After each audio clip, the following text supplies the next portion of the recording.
It is in there as a due date. FYI, if you hear any screaming or barking on my end, my toddler's home sick from daycare today, so she has been on and off grumpy. So you hear some very loud screams. Raven, I see your hands up. You don't need the git repo for submitting the onboard, right? You just need the screenshots. That's it. Just the screenshots for the onboarding. That's all I want to see as like visual proof that you have gone through the steps. Yeah, exactly. If you put the repo in, that's cool too. It would more or less confirm everything, but I figured the screenshots is easy for all instructors to easily confirm if they're not comfortable or something. Any other questions before I move on? Don't worry, Akeem. I'll check in with you near the end of the class to help you.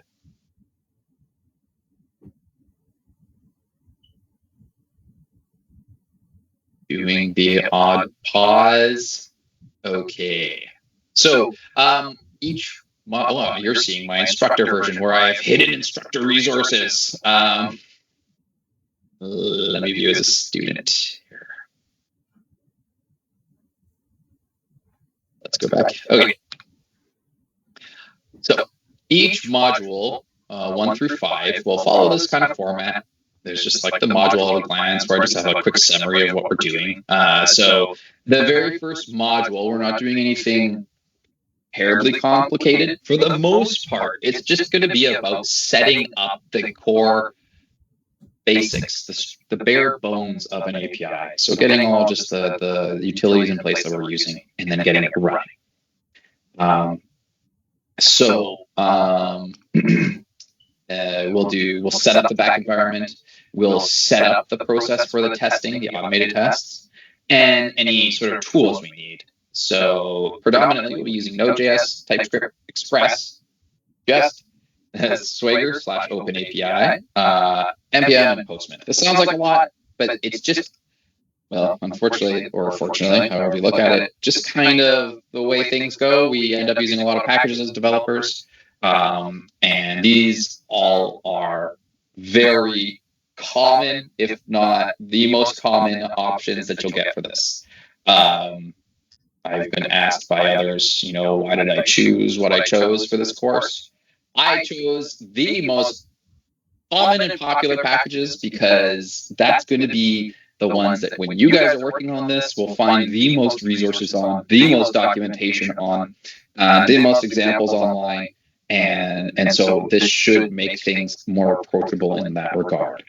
Are there perhaps different tools that might be slightly easier to use? Maybe, but that's subjective. And I chose the ones that are like very industry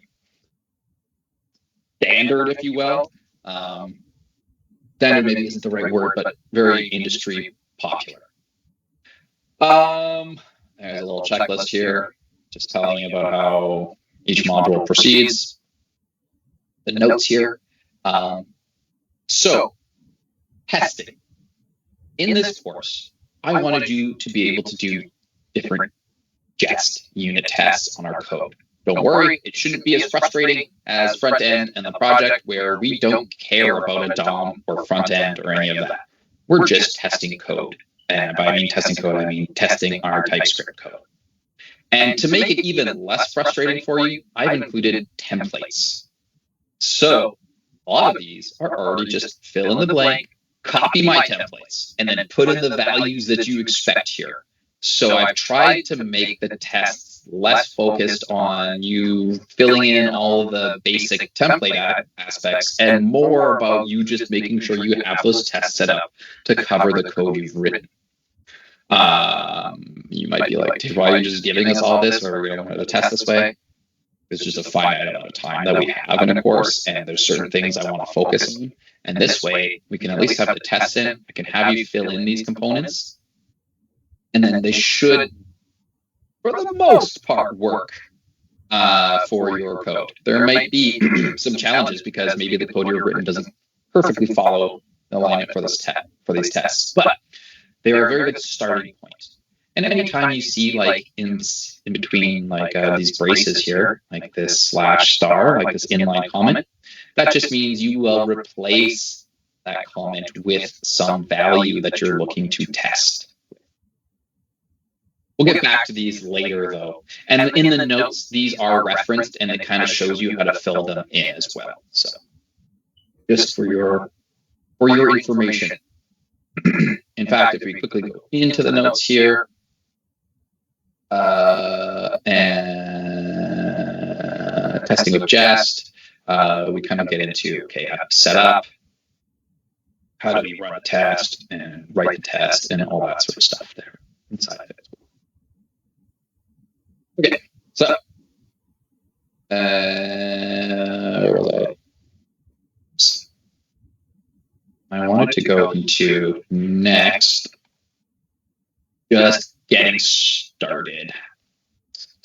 Was there anything I wanted to cover in these notes before I open up VS Code to do the basics?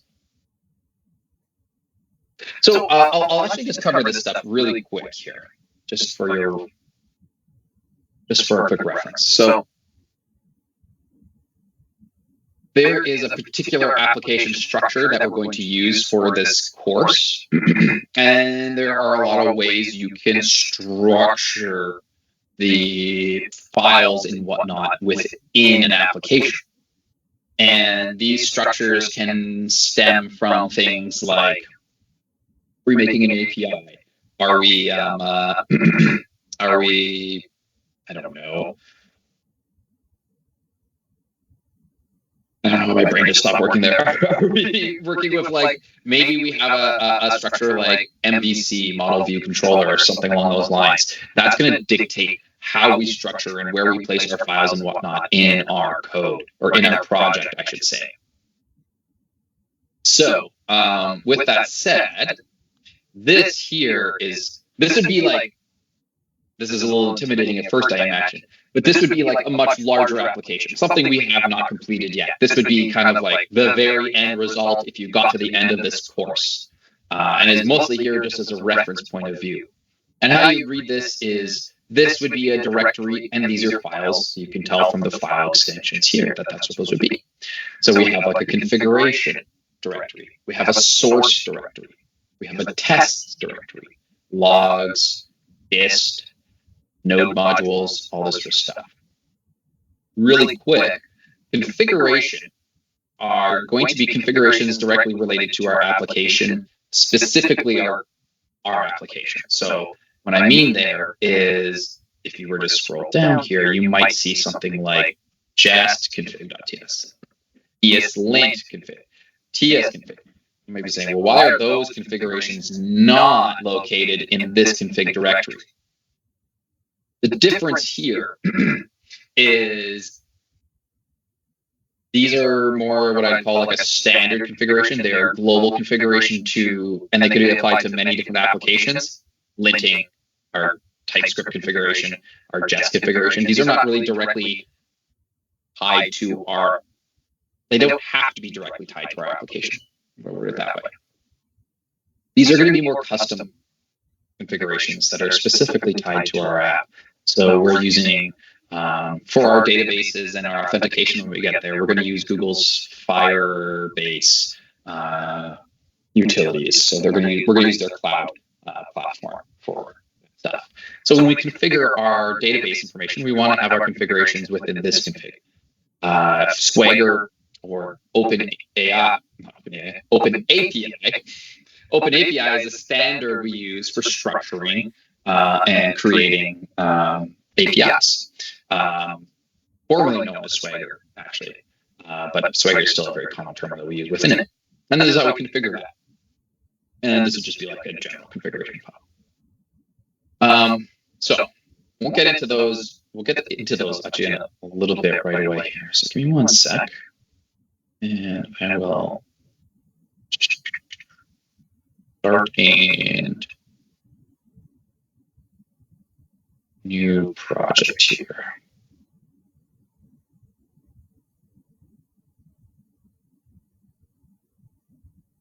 Let's do this. Terminal.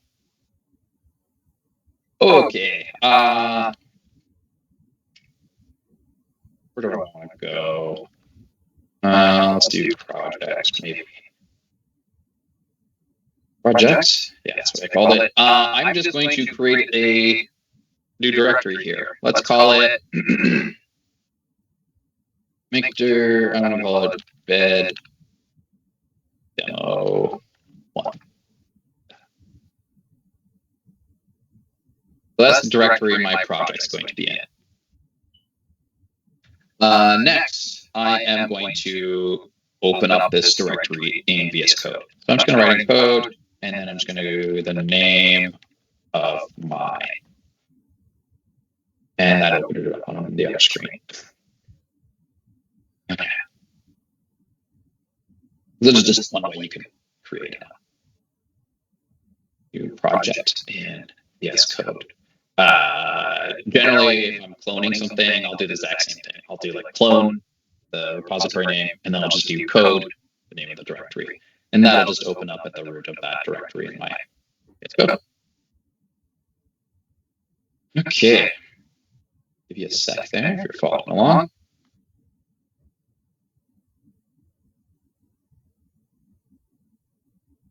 So we're going to create some of these files here in a moment.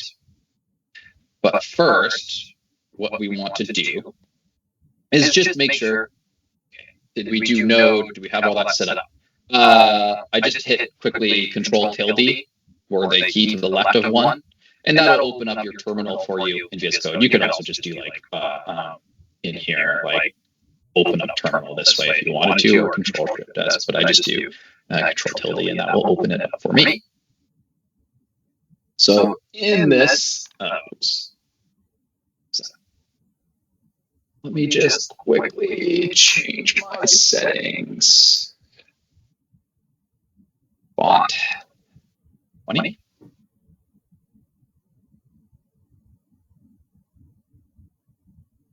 Alrighty. And just to confirm, I have Node. I have NPM. Beautiful, have those installed. So all that is just a confirmation that I have these installed. If you just installed Node for the first time on your machine, you may have a different version than mine. I don't remember the last time I installed this. It wasn't too long ago, but there's undoubtedly some updates always since that time. Next, what we want to do is initialize a new project in with NPM. So how do we do that? NPM space I and IT space -y. So basically, I'm telling Node that I want to create or initialize a new project. The Y basically is just a flag that I pass to say yes to everything. Just do the yes as a default. Scroll that up. So you'll get out this output here. And basically it's saying it wrote to a package.json file and added this JSON content to it. And if I look here, I now have package.json.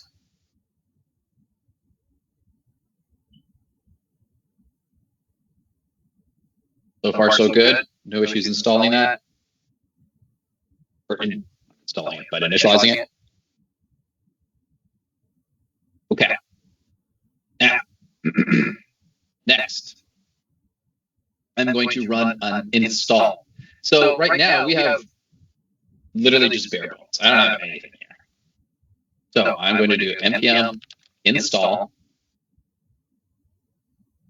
TypeScript.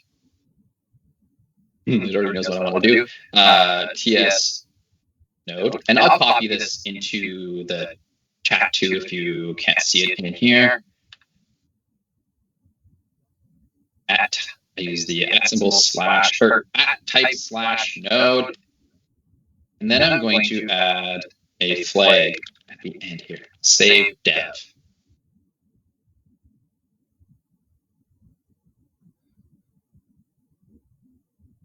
And just for your sake, following along. And it doesn't want to make my font larger in the terminal. Here, I'll just do this.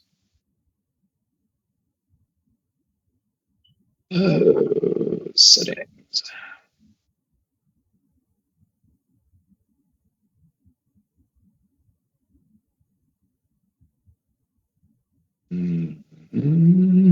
Where is there now?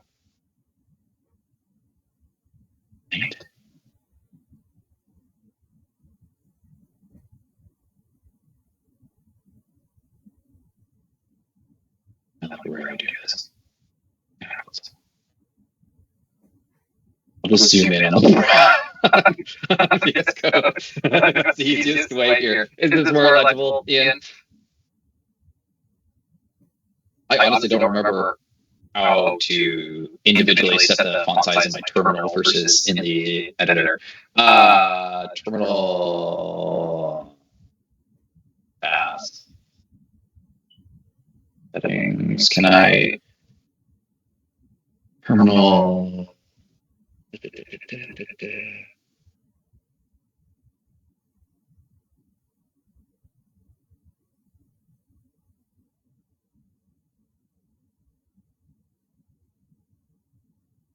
Family language. Let's do this. Hey. Oh yeah. I should know better.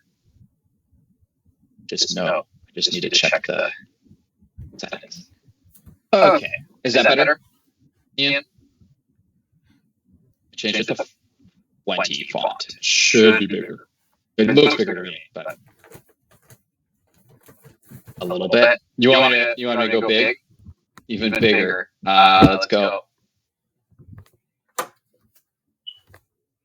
That's not how you spell terminal.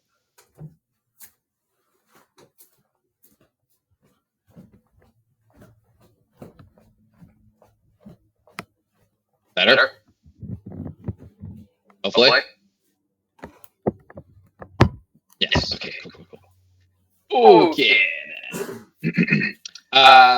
So we ran this, and what's happened is when I add this flag at the end, -- save dev, that saves these packages as what's called a dev dependency.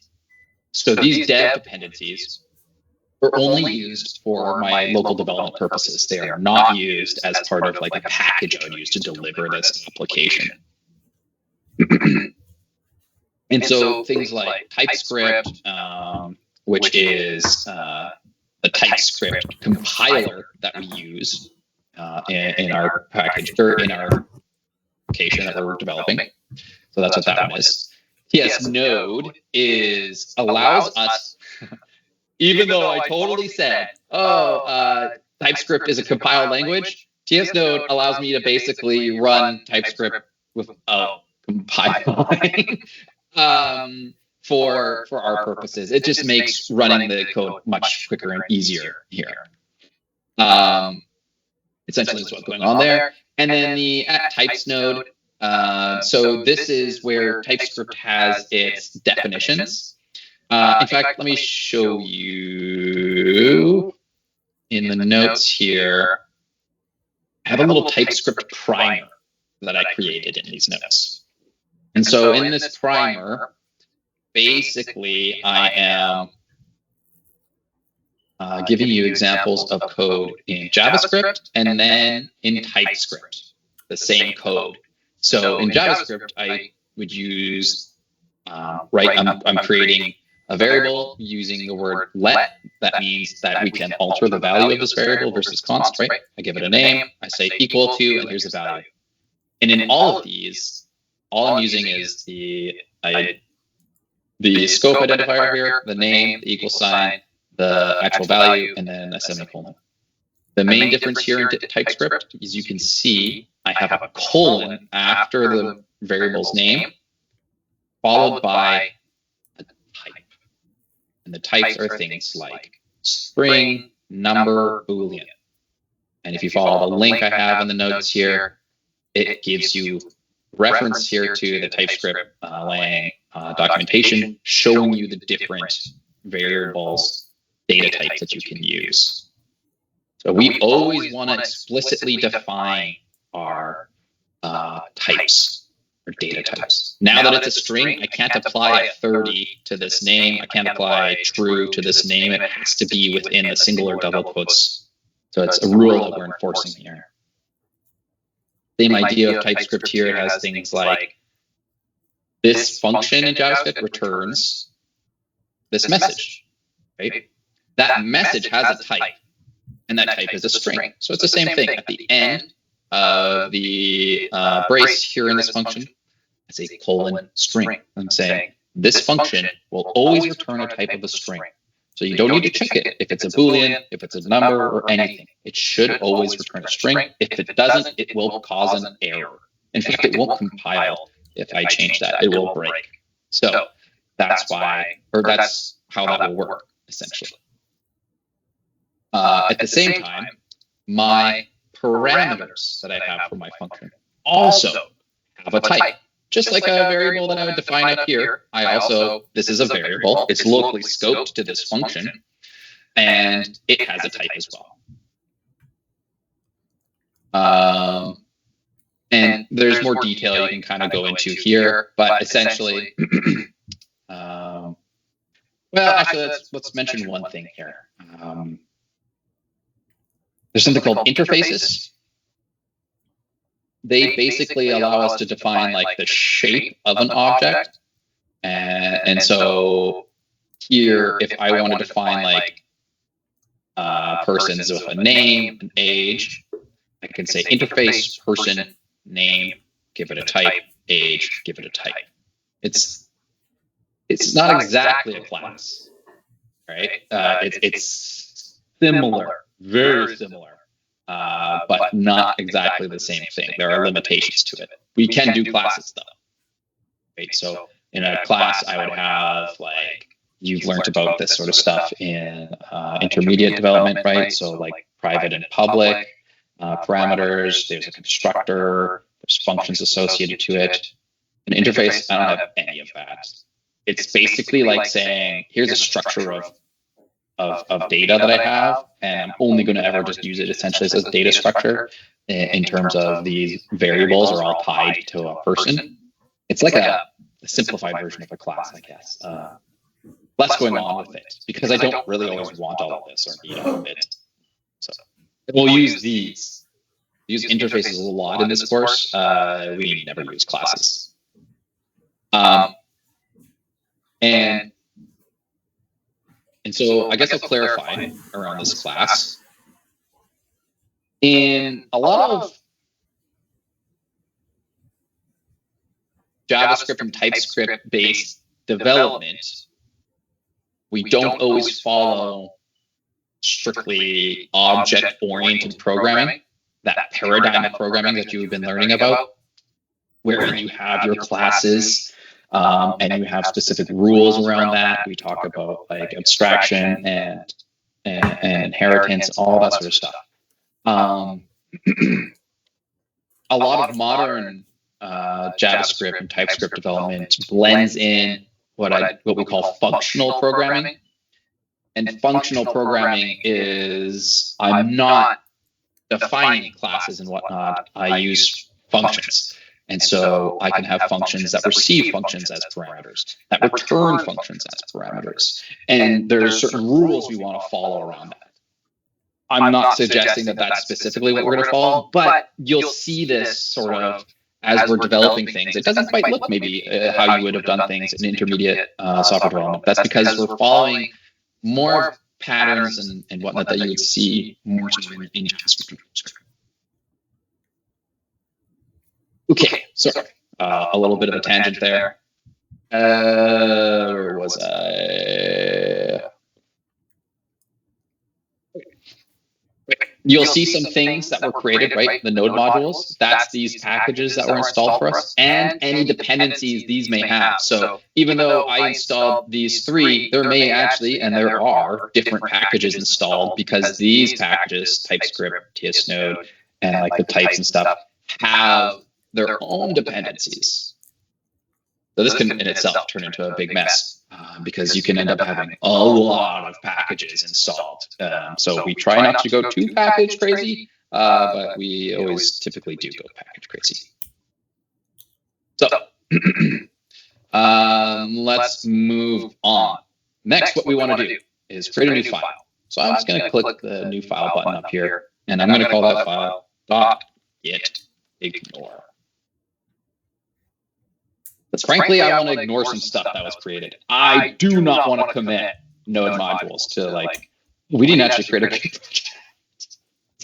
things. Not a big deal. Not critical for this right now. But we want to ignore some of these things that we won't want to commit to our projects, because node modules is going to be the biggest directory that you create in terms of size, that it uses bits and bytes, megabytes and gigabytes potentially of data on your system. So this is the one that we definitely want to add some ignore to. So let's do this. Node modules. Oops. Node modules. We want to ignore that. We want to ignore another directory that we don't have yet, but it's dist. And what this is the directory that our JavaScript will go into when we compile the TypeScript. So the distribution code is what's being compiled, and that's what's going to be saved in here. We don't actually want to commit that to our project. We don't need to for our purposes. And then finally, if you're using VS Code and you have some sort of custom configurations or something in there, and you have your configuration folder going on in here, you can ignore that too. .VS Code. So this, if you were running this as a Git project right now, it would ignore the node modules, anything that you have compiled, and also any sort of custom configurations that maybe you've saved as a file in here. How are we feeling so far? A lot for a first day.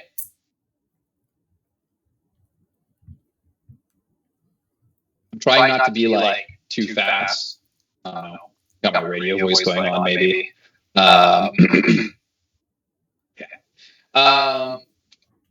Right. Let's create one of the files that you won't really need to create anymore. Do this. And that is going to be the ts config.json. And in here, I'm not going to write all this out because that's a lot of writing. I'm just going to paste it in, and I'm going to send you a copy as well in the chat, because it would be nuts to write out some things.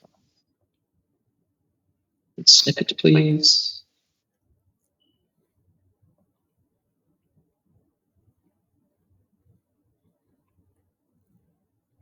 Yeah, I just pasted that to the team's chat here. So this is literally just like a copy of what's in the GitHub repo that you, or the template that you copy. It has a lot of comments in here just to specify to you what's going on. So the compiler options are things like, what is it targeting? So here I have ES6. So that's a specific JavaScript version that we're using. The module types that we're using, the module system. So if you're looking things up online, you might see examples of people saying require or import when they are at the top of their files. That's to do with this. We're using common.js, so we'll get into this though when I start showing you some details. This is just saying, hey, I want you to strictly type checks, and so on. I don't probably need to read all these to you, but these are just different options we apply. You can look further into these if you like. Down here is basically where I'm telling it which files to include when you're compiling the code. And so I'm saying anything in the src directory and anything in the test directory in this example. These are just in here as like kind of what you could do. And what to exclude. We do not want to compile anything in the node modules. We don't want that to be compiled for us. And obviously our distribution code is already where our compiled code will be. So let's just ignore that too. We don't need to try and compile already code that's been compiled into JavaScript. So you'll notice sometimes in these examples, I have a comment on the same line as the code here. I ask that you don't do that. This is merely for teaching purposes, demonstration purposes. as a best practice when writing code as like a professional, you always want to have your comments on the line above. But for demonstration purposes, this is the way I just have it. And otherwise, this file will be twice as long, and then it becomes much more difficult to show you in a classroom setting. But generally, you have your comments on the line above your code. Unless you're doing Python, then you'll have like your box within the function, which is reversed from like how everybody else does it, but they do. Okay. One other thing we'll do here is I want to switch to the package.json. And in here, we see a key called scripts. Scripts can then have other keys that we identify in here. It, by default, always just has this one. And basically what's going on here is if I were to go into the console here and said npm test, it's calling that script. So if I hit enter, we see echo, no test specified, ampersand, exo1. Exactly what's going on here. So it ran this command. That's what happened. And then this is the output of that command. It did there. So this is where we would add certain events that we want to occur when we are using the npm command. So, for example, I'm going to add one here, and I'm going to call it start. So this would be the format. I would have the name of the script I'm running, followed by a colon, followed by a space, and then potentially a double quote, and a comma if I have any other commands following the next line.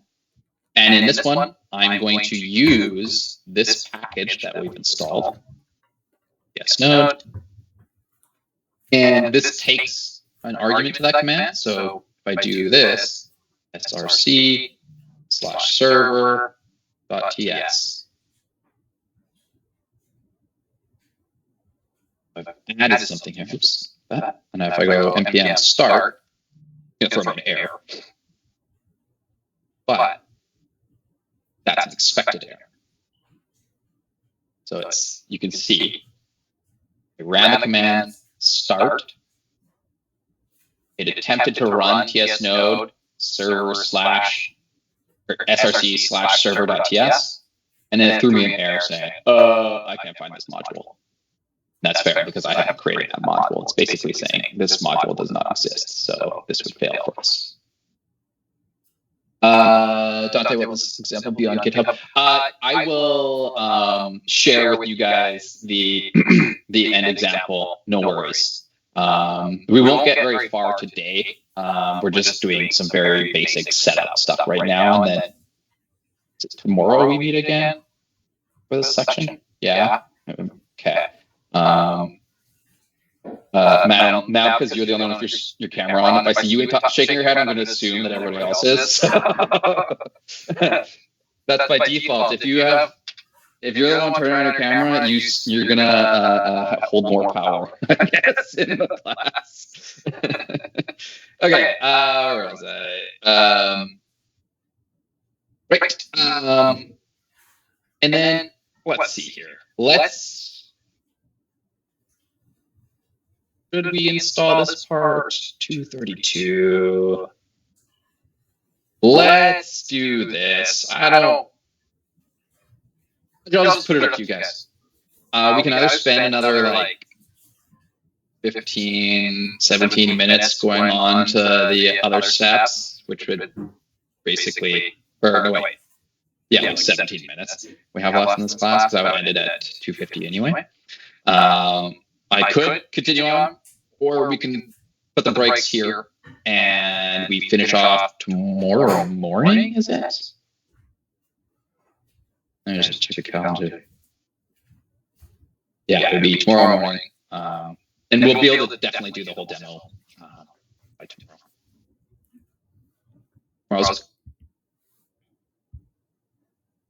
yesterday, we stopped right here where we were setting up the scripts that we will run when we use commands like npm start, like I have there. And within there, we referenced one of the dependencies that we installed with npm install, right? So everything we're kind of doing right now and for this first module is mostly just setup. We'll just get the basics in place. We'll get this up and running very shortly, actually. That shouldn't take too long to get going at this stage. But before I kind of kick it off, I was just about to say, are there any questions? And I see, Zachary, you have your hand up. Yeah, I forgot to ask it yesterday, but I was wondering if you're going to implement something for assignments or work consulted. Oh, I see. So how I would normally do, like, how I would normally reference anything that I've done. For example, let me show you what I mean. In Learn here, I don't have, you don't see this. This is my,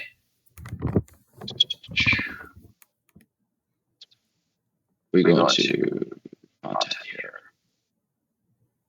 and say we looked at like the notes. So for example, this is just a reference for how I've done it in the past. Creating like a floating table of contents or nav bar here is not necessarily something that's very challenging to do. But in the instance of doing it within Learn, it is a bit of a aim to accomplish, as essentially what we have is a website within a website. And so in order to get this to work, I had to reference some work that somebody else had done in order to do it. So in my code, what I did was I made a comment in that section stating I am referencing that I used some code, or at least I took inspiration from somebody else's code and modified it to work for my purpose. So this was something where get this to work within the context of Learn. I needed to look something up for how people were doing this with similar scenarios. So that was an instance where in my code, I left some comments stating this is the person who authored it, this is the web page I took it from, that sort of stuff. Now, that's for code that is specifically from somebody online and they shared it. If it's, say, like you're thinking about maybe AI or something, exactly like you're using ChatGPT, Anthropic, or whatever, that's a little different. And citing it can be challenging these days too, because maybe you're using ChatGPT through the browser and you're getting it to inspire you some code or just provide you some code, or maybe you use Copilot and you have ChatGPT like set up as your AI of choice there, or maybe you're using like Claude's Sonnet or something like that. That's a little more difficult to reference. So if you were to reference it, I would probably recommend just saying like, you know, that you make use of AI while you're working on code. The thing is like most developers use it anyway. I know some instructors here might be a little more strict on it, and so this is where you'll hear my take on it. I think everybody's got a different individual take. I don't mind if you use it, and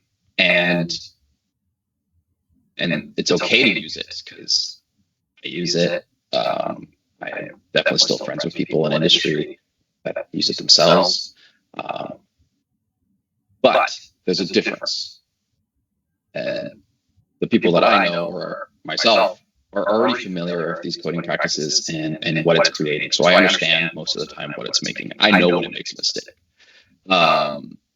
yourselves as students, you quite frankly just are not as experienced with it. So there might be times where maybe you're just kind of copy pasting and it seems to work and you're like, okay, cool. But there might be other things going on. So what will happen is, when I'm doing like the one-on-one reviews, if I see something that looks exceptionally unique in terms of what I mean by unique is unique in that I don't believe a student would be able to write that code naturally, I might just question you on that. And if I'm not satisfied with your answer, then that will be impacted in your grade, right? So feel free to use it, but make sure you know what it's doing. Because that's like one of the biggest things I see. I may not. So I know a lot of instructors will just look at you and say, this is going to be academic misconduct. They'll report it. I may or may not go that far. Usually I'll just ding you real bad in your grades if I think you don't know the code that you're submitting to me. It's not really worth my time to go through the whole academic process, and it would be clear to me that you don't know what you're doing, and then I would just say, look, this code isn't good for me. I don't think you know what this code does, so you get a poor grade. That's what's most important to me, is that you know what it is you're doing, because we're here to learn. Otherwise, I'm just kind of grading AI. Why would I bother doing that? I should just have AI grade you then. Make it this circular thing. So that's a long-winded answer to say, online resources, throw a reference in there, just say, hey, maybe I didn't copy this, but I was heavily inspired by this. AI, basically, feel free if you want to say, I worked on this with the use of AI. And when I review your code, that's probably when I'm going to say, hey, this is suspicious to me. Explain it to me. Tell me how this works or something like that. Does that kind of answer the question, Zachary? And more than you asked? Yes. Cool. So, any other questions about anything we covered yesterday or anything else you want to know?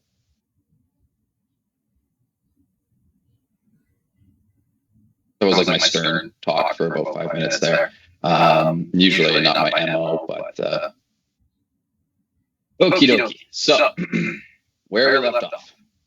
Right. We ran the start there. Things that we did were we ran our installs. We added a config file. We added a git ignore. We actually didn't make this a Git project. No big deal. Next, what we wanted to do, and I completely forgot to do this before we ended yesterday, is we don't really need the test here right now. We don't have anything to test. We don't have a testing suite installed. So we're just going to change this from test to build. And in there, I'm going to go TSC as this. All this is when you're working with TypeScript, when I said it compiles, when I want to compile it, I need to run a build. And this here is part of the Java or the TypeScript dependency, and it just runs the build for us. In order for this script to run, I would do npm run build. There's nothing to actually test or to build right now, so it fails. And so you're trying to build something that doesn't exist. What are you doing? So these failing right now is expected. We're just doing some setup. So no big deal there. But now we want to get to actually adding some code. So let's start setting up the very basics of our, well, really we're building a mini basic API right now. So let's start with getting that going. We're going to do an npm install. And the first thing we want to install is Express. And if you're wondering why maybe mine has like an autocomplete going on here, that's because I have some packages or some extensions installed that basically do things like remembers commands I've ran in the past for me, so then I can just quickly run them again. I will not use that during the demonstrations. The command we're going to run is npm install express, and then we're adding the types for that.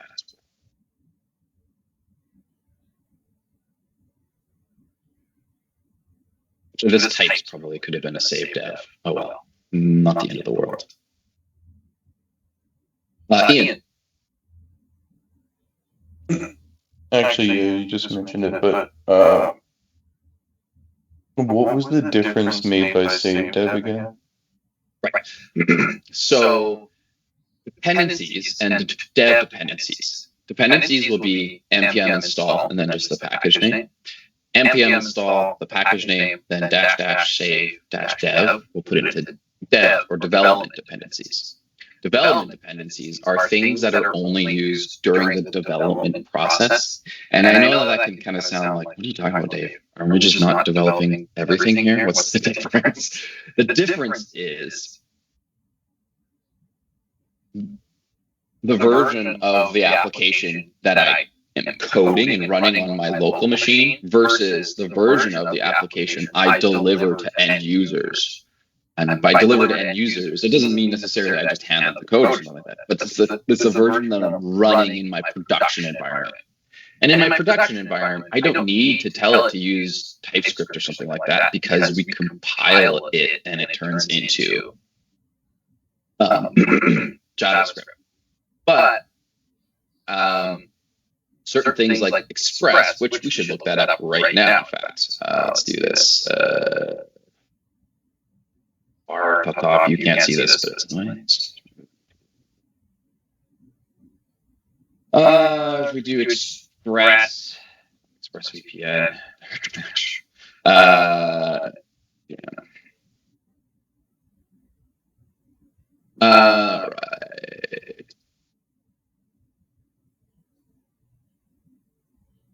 So, what is Express? Well, it says here it's a fast, unopinionated, minimalist web framework.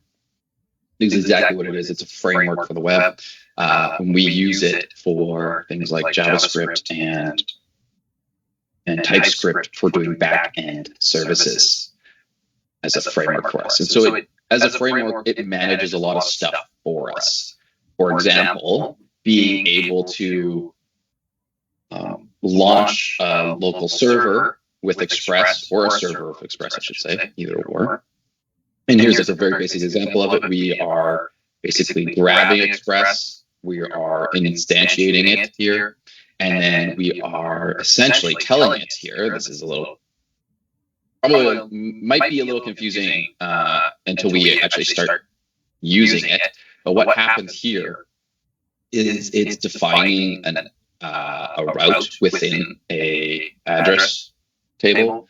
And it's just saying here, the slash references the root of a route. And then it says, if somebody is at that route, and what I mean is like, if I put like a base slash here, or in fact, let's do this. If I did like localhost slash is actually what that's referencing. So localhost would be if I ran this locally on my computer. And then this is the port that I'd be running on. And then everything from the slash onwards is going to be not the host anymore, but actually the route that we're looking to tie in on to look into. And so if somebody goes to that web page or to that route, a function here runs and then it does something. So here it would respond with the text hello world, which we'll do shortly. And so do they have a direct documentation? There we go. So you can go directly to their website here, and they have a whole lot of documentation, which I absolutely recommend looking into. But Express is basically the framework we're going to be using to build out our API from. And it is arguably the most popular framework for building backends in JavaScript. Why? Because it's very minimal, lightweight, and we can get things going really quickly with it, which is really what we want to do. It doesn't do everything for us, which is kind of also what we want, because we do want to kind of work with it here to kind of learn how we can do different things. If it did everything for us, we wouldn't really be gaining a lot of the experience we want. But anyway, check it out. But this is the framework that we're going to be using for our backends here. Ian, will it be going on? I will share it with you guys. Yeah, don't worry. Not to worry. So we have installed Express here. And we can see it's added there. Yeah, this one I could have installed in dev dependencies. It's not the end of the world right now. We'll do it properly next time. Anyway, so we actually want to start now by adding we finally want to add our first file that has code in it. So I'm going to create a new file, but first I'm actually going to do, well, I'll do it more directly here for you. So we're going to create first a directory called src. Sorry, that's small, but I just created a directory called src source. And within that directory, we're going to create a new file. I'm going to call that file app, so app.ts. app.ts within src.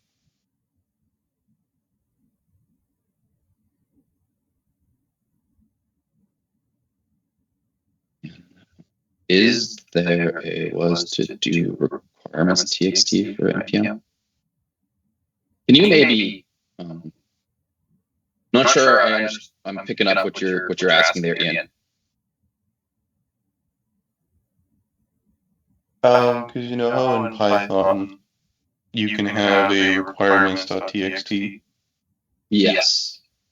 So it'll do you just run like, install requirements.txt, and then it will run through all of the like packages in there and do the install. Is there a way to do that for NPM? That is what our package.json is. So when we do our npm installs, it updates the package.json file for us. So let's do this. I'm just gonna straight up delete my node modules. Gone. Now, none of these things will work because I don't have them installed. If I just do an npm install, I just do a flat npm install, it'll scan this entire package file and reinstall them all for me. Frankly, Node is a little more polished and robust when it comes to package management compared to like using a requirements.txt or something like that in Python. And so this here is how we manage it with that package.json. You might notice that there's this package-lock.json.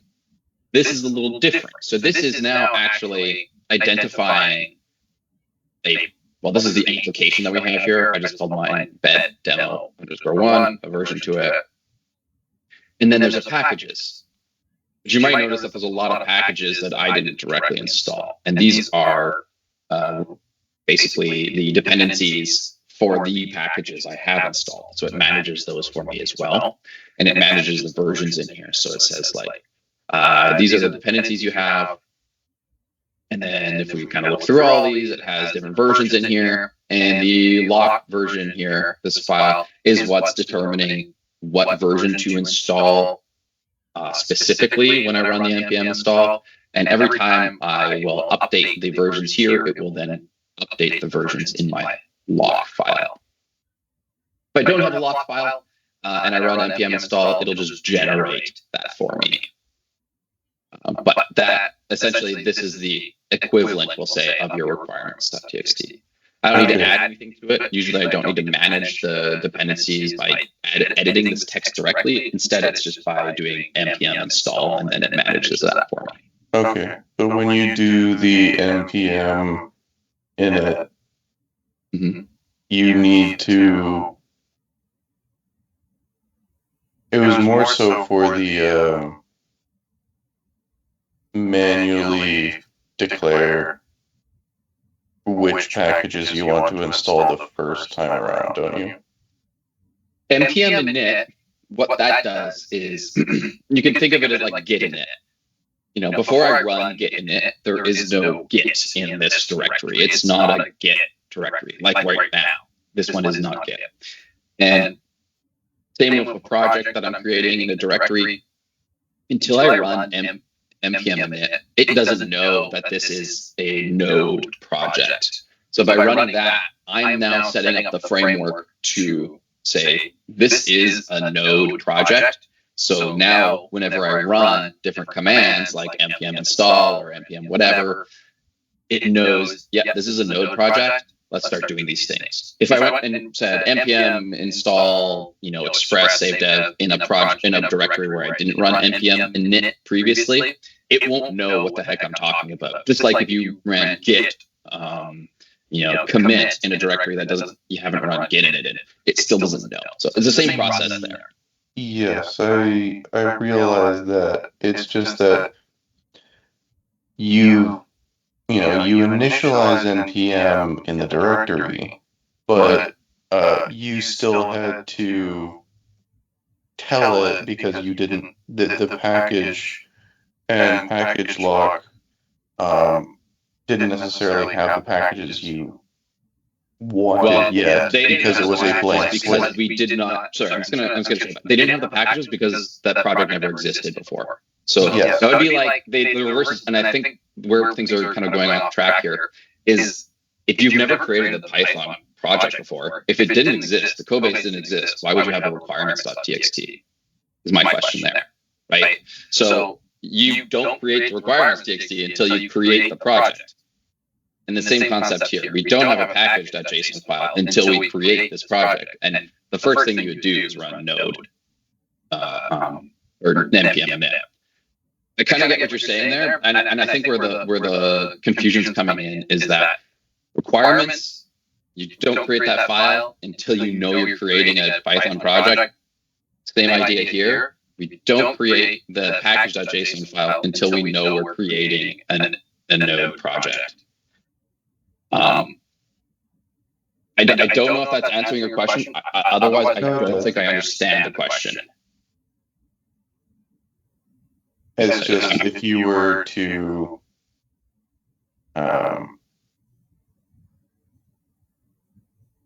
if somebody just had like a file that was just a set of modules and you were creating a project and you would just say like, okay, here's the list of modules that I was going to basically just say install all of the modules in this file.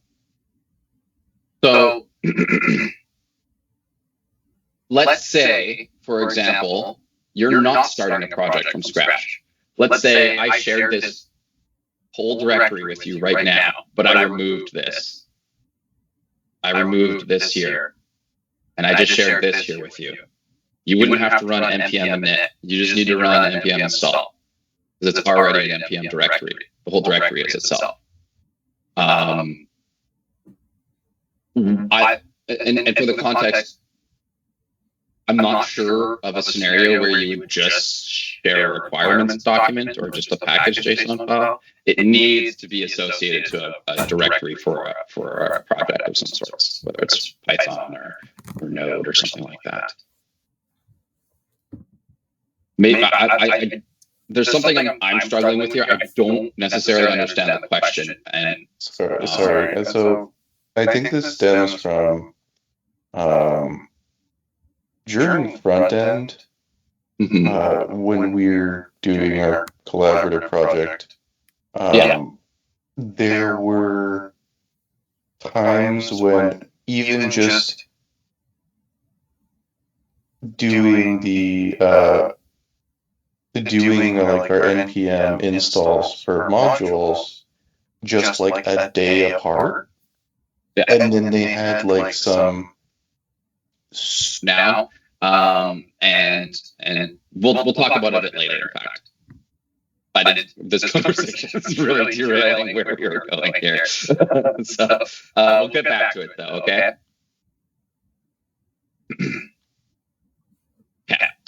So let's continue on with where we were. We had just created an app.ts file in src. And the very first thing I want to show you is how we can now make use of packages within our code here. And when we can do that is, well, I'm creating an Express application, right? So what I want to do is I want to actually import Express from, and I'm just going to say Express. This is the package that I installed, my npm install. And then this is the actual Express function. This is like the top level one that I'm going to be using to start up my Express application, to instantiate, I guess you could say, this application.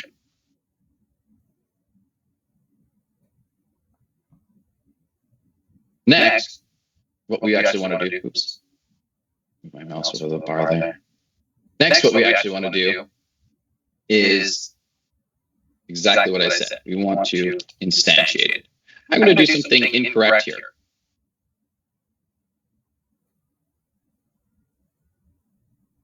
So this works. This will instantiate an Express application here. But this is JavaScript and this isn't TypeScript. What I need is I need to be able to then identify the type of variable this is. I haven't done that yet, right? For that, if we remember, I need to use the colon. But we're not dealing now with just default data types. We're not dealing with a string. We're not dealing with a number. We're not dealing with a Boolean or anything here. This is now actually a more complicated object we're working with. And in fact, I don't have in native TypeScript a Express type. So if I hover my mouse over this, it says function express. So it's saying it's an Express function. That's the name of it here. Colon express. In TypeScript, this means this function has a return type express, which means, therefore, my variable must be the same type. Right now, it's saying type any, which we don't want to use. Type any is very dangerous because, well, I can assign any type I want afterwards to this variable. It can be a string, it can be a number, or it can be express. We don't want that. We want it to only ever be express. If it's not express, something is wrong. So if I try this, it's not quite going to work. It's saying you cannot use namespace express as a type. And it's saying namespace because it's basically doesn't know what else it would be. And it's saying, I guess this is a namespace or something because I don't know what this is. So in order to get the type, I need to pull that from express as well. So if I do a comma after express, I'm going to do some curly braces there. And you can see I've pulled in an interface of express. Now those complaints are gone. Interface express. Hey, now when I hover my mouse over this, it says express, express, perfect. That's what I want to see. And now get a TypeScript complaint though, saying app was declared, but its value is never read, right? We don't want that to have happen. We need to continue writing this little application here. So now I'm actually going to use app. And I'm going to use just like we saw in the Express docs there. So I'm going to use keyword get. We'll talk about that in a second. Then double quote slash. Then outside the double quotes, we do a comma. And then I'm going to do some brackets here. And you can already see, as it pops up here, saying there's a request handler, saying there's a variable called req colon, and it's a request type. And so I'm going to do the exact same thing here, req, res,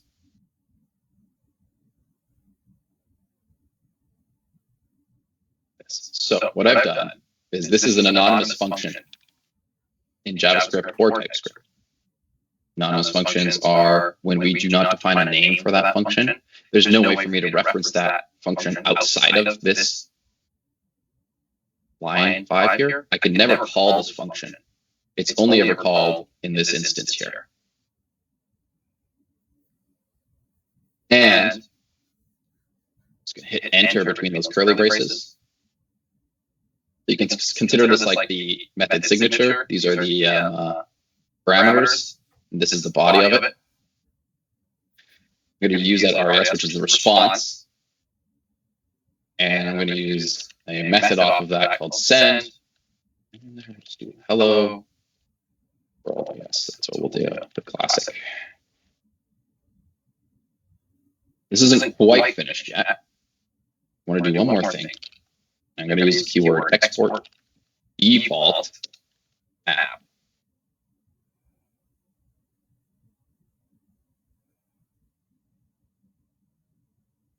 So, couple things here. One is get, app.get. This is a get request. Anybody ever heard of the terms like get, post, put?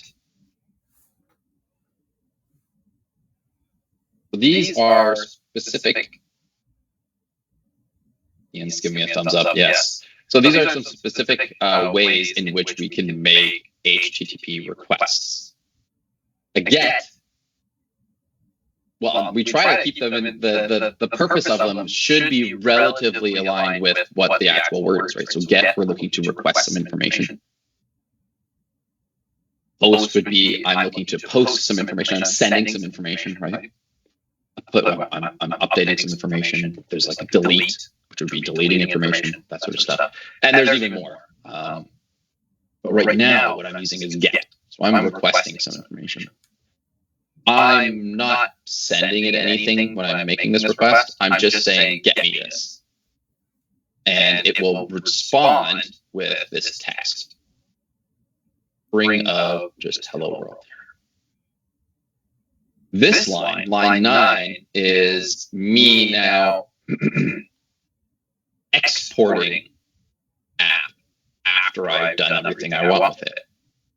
So essentially here I've instantiated app.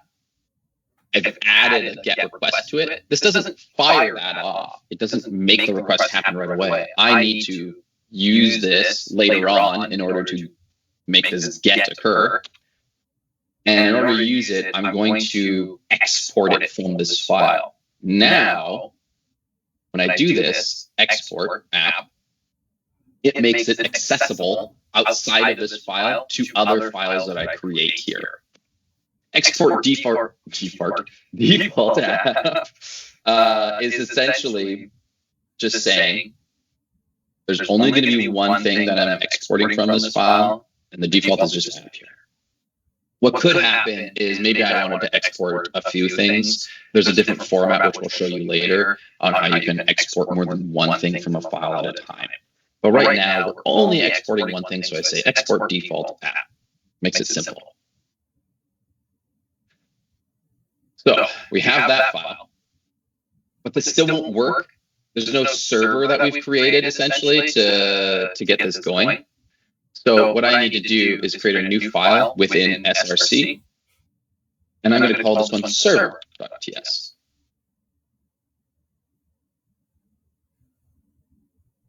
And in there, I'm going to do exactly what we were just talking about. I'm going to import app from, and I'm going to directly point at that app.ts file. And I can do that with /. So that says, hey, look in the current directory and find something called app being exported for reference. And that's what we're exporting, right? Export default app. We use the keyword app. Import app from /app. This is saying, look in this file. And this is saying, grab whatever is being exported called. We want to now use that.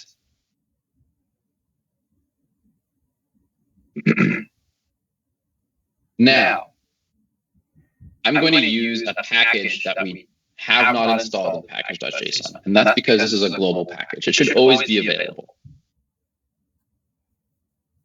And I'm going to be using this shortly. I haven't used it yet, but we're just going to do this in advance. So I'm going to import a type of server from HTTP. Because we are creating our server instance in this file, so I just want to import that there. You'll notice I put a space between these. I just had a little bit of sleep in my eye there. I have a space between these. That's because one of these is me importing a local file from my application, and another one is me importing a package that I have, either a package that globally exists or a package that exists in the package.json file. I separate those. That's just for easier reading. That way, if I import from another file, I would do it just below this one. If I'm importing from like another package, I would do it just below this one here. It's just to create easier readability from these. So let's create a new variable here. This one's a constant. This is JavaScript. We have const and we have let. I don't ever want to see var. So in here, creating a constant, and I'm creating this as all caps. And this constant has a type, string. I'm also going to do something a little different here. I'm going to do a pipe after that, 3000. So this is a bit of a sneaky way we can use TypeScript. I'm saying either this variable can either be a type of string, and if it's not a string, then it specifically needs to be the number 3000. Oops, I already was on that. And then I'm gonna, this will come back to much later in the course, but we're just gonna do this right now. I'll explain this here in a second here for you. So, created a variable, a constant, I've made it all caps. It's going to be a type of string, or it's going to be the number 3000. And the value it's going to be is either some value from a process env.port, or it's going to be the value of 3000. These are mimicking the same pattern here. We don't have an environment variable because that's what this is looking for. We're just future-proofing our app. Anybody know what an environment variable is? Heard of the term environment variable? Ian? They're a set of declarable values that are, they're stored away in a separate space so you can hide important information there and store it there instead of having to include it in writing in your code. Beautiful. Yes. I would say exactly that. Basically, there are a set of variables that we have per environment. So like I may have a development environment, a testing environment, a production environment.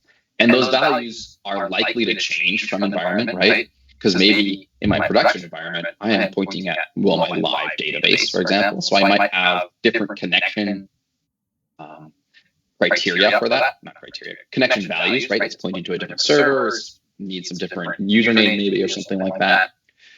And so when I move my code from environment to environment, those values need to change. And some of those things are things that I don't want to have necessarily stored in the code, maybe. So then I can also use environment variables to obscure those as well. So yeah, perfect. We'll be doing that later on in this course. So right now what will happen is this will always, until we fix that, this will always just say there's nothing here, and it's just going to revert to port 3000. And that's expected. So we'll just run with that for now. It's not really necessary at the moment. So we've defined our port. So now let's get our server running. Now I'm going to use that HTTP server that the type I've imported here. And I'm going to use app, which we've imported. And I'm going to start listening on app. So I'm going to use that keyword listen as my method off of it. And I'm going to pass it the port. And then I have a callback function here. A callback function, I don't know if we really ever discussed that in front end, but a callback is basically saying, run this method, pass it the port, then pass a function to it, and then this function is going to be called after certain things occur and listen. Call back to this function when we're ready, is essentially what we're saying, in very simple terms. And in here, what I want to do is we're going to do a very simple thing here. We're going to do console.log, and I'm doing the tilde. So the tilde, not the tilde, the backtick, sorry, which is the same key as the tilde, is the key to the left of the 1 in your number row, because we're going to be doing some string template literals here. So I'm writing in here, server is on port, and then we'll just use our $ curly brace.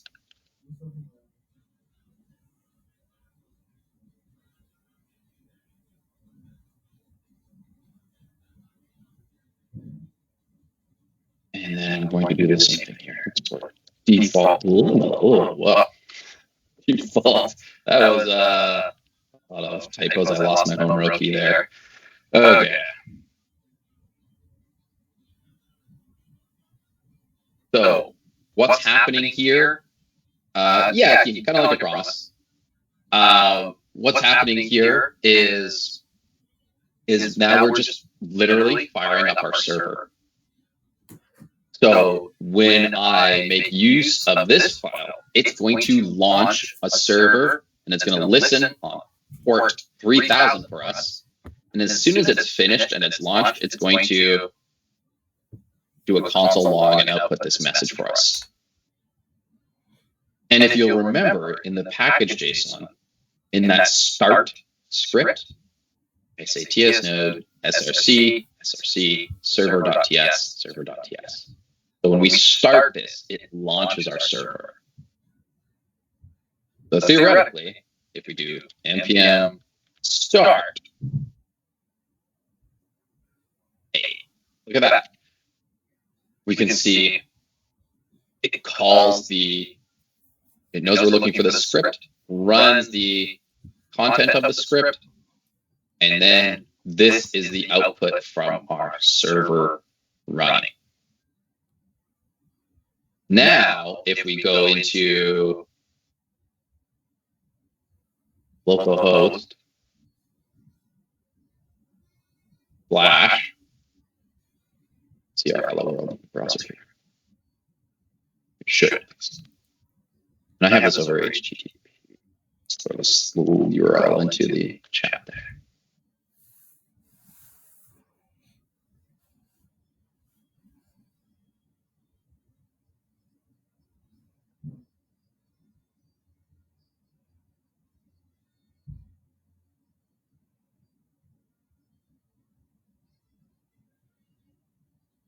So what's happening now is, if we look back in the code, let me just switch back here. As I mentioned, the start will launch the server, which has app listening on port 3000. And when we just go to the root, it then is listening for any of these. So this is just one instance of what we'll call a route, I suppose. And it's listening for the GET request. And so when I just in my browser here, let's say I did, like I have an example here, tasks, cannot get /tasks. That's because I have not listened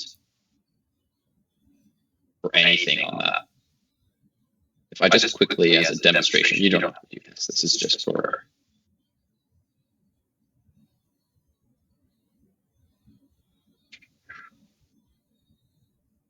If I just copy and pasted that, I created one called /tasks, and I just said set tasks.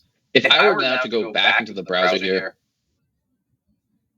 and run this again, it still fails, right? And that's because when I am running the start, it's kind of like behind the scenes, TypeScript is compiled and then runs on the server, and then I'm not updating any time again. It just does that one compilation for me. There are ways we can configure it to work around that. We'll not do that right now. So I want to update. I made changes to my code here where I added another get/tasks here. So what I want to do really quick is just, I can just do Control-C in the terminal here. And I'll just run npm start again. And then if I run this, we should see now there's tasks. So in order for me to get a positive response for a particular endpoint, we'll say, or a particular pattern in the URL, I need to actively listen and define that pattern. And we can see that here, right? So I set that one, and now it knows to respond with that when I call this in. I don't really want that right now. But that's how that would work. It is 8:52. Let's take a breather. I need some water anyway. And we'll reconvene at 9:03. So let's take 10. We'll reconvene after that. And we will continue on. Maybe we'll, some questions will stew in your brain, and you'll minor, and then like the patches here. So like for professional, likely in fact.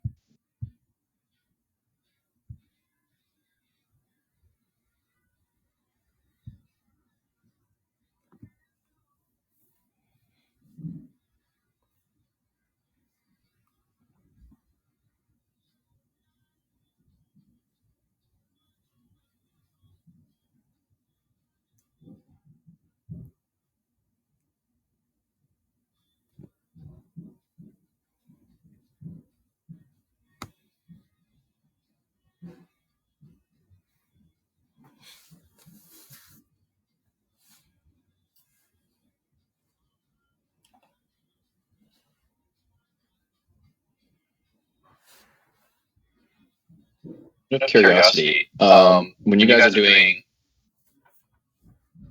your Python courses, do you use, like, say, an intermediate development,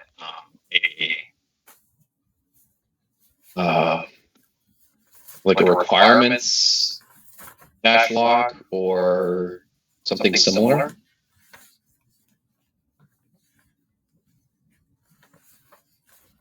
Or do you just use a requirements.txt?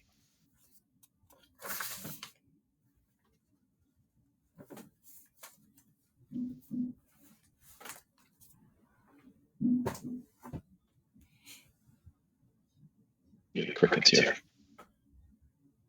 Okay. Okay.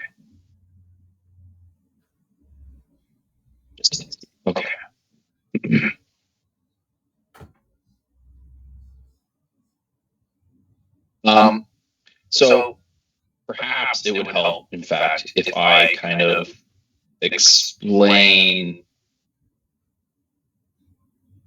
So in Python, you can do something similar, and you likely should.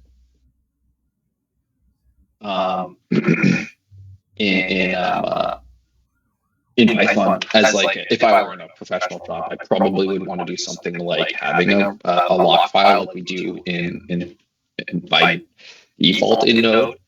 Its purpose is, well, for example, and when we have like the dependency here, where we say, well, actually here we have like this up-facing caret, and then we have the version here, the major, minor, and then like the patches here. So like 4.21.2. What this means actually, this caret, is basically we're saying you're a free node to, we want you to use this version. You're locked in here, but you're free to update the patch here for us. So Even though I'm saying 4.21, it could install 4.21.3 if there's something that's patched, and it'll update for that for me. It won't update the package.json file, but it will update that version in the package lock.json.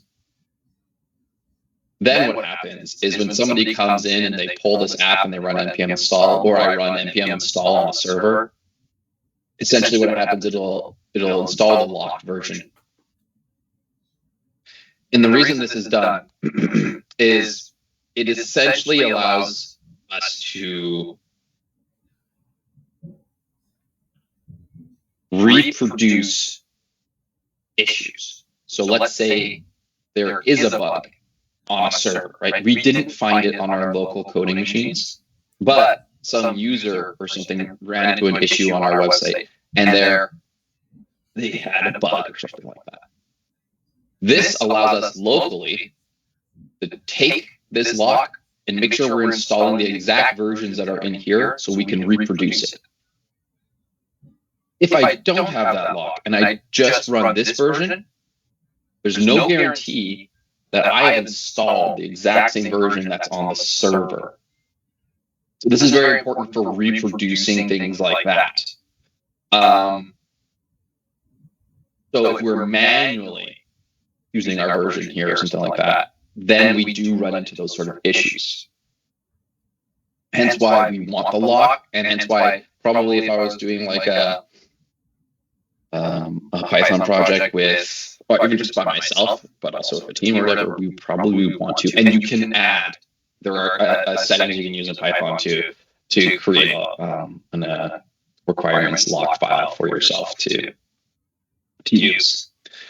Now, why do we get a lot of conflicts with it? That stems from, well, a whole lot of reasons why this can occur.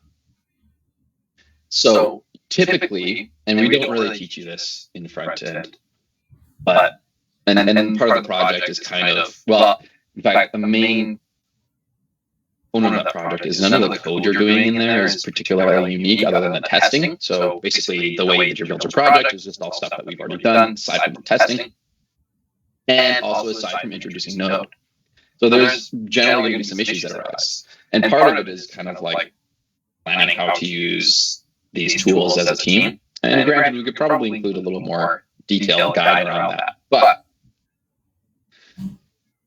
anyway, usually how we avoid these things in on a dev team is we do things like there's like a workflow agreement on how we are going to manage updates to our packages, right? How do we do this? Also, how do we manage conflicts too? So, a lot of us here are still new to how do we manage conflicts within version control. So a lot of the times there's a flow that we will follow for managing it. So we want to do things like maybe we want to pull in all the latest changes before we attempt to make a push, because maybe somebody else has gone and made a change, and so they've merged that in. Now my version is actually a version behind. So before I make a pull request, I'm going to pull the main version back into mine, and then I'm going to do a pull request. That way I can kind of make sure I'm keeping things up to date. This is probably not super helpful me just explaining this with words, but it's just, essentially there are some workflows to it. But anyway, that's kind of the reason you will see a lot of conflicts here, is because the lock version is going to have much more minor differences in versions, which will then create differences in requirements for that file. So like maybe there's dependencies that exist because of a version update or something like that. And so if we're kind of just running installs and adding packages and whatnot, it's going to create some major conflicts within this file. It is more of a challenge to maintain, and that's a challenge on purpose, we'll say, because we want to be very strict with the versions we're using in order to reproduce how things work on our servers and our local machines. That allows us to much more easily debug things. Anyway, hopefully that adds a little more context. But But what we want to start doing next is we want to add open API to our project. So open API, what is that, right? Let's do this. I just went to their website here. What is Open API? So Open API specifications provide a formal standard for describing HTTP APIs. Really what it is it's a tool for us to create very easy to understand documentation for using our API. It generates a lot of stuff for us. We just use like a configuration for it. We just need to do a little bit of configuration to our application to get that going. So let me just, there are links to this in the notes, so don't worry too much about it, but I'm just going to quickly throw this into the chat here if you are wanting to look a little bit further into it. But what we want to do now is just this ourselves to our project. So I'm just going to quickly end my server running because now I'm going to go back into development here and I want to use my terminal to install some packages. First ones I'm going to do are npm install swagger UI -express space swagger docs or doc or no JS doc. Swagger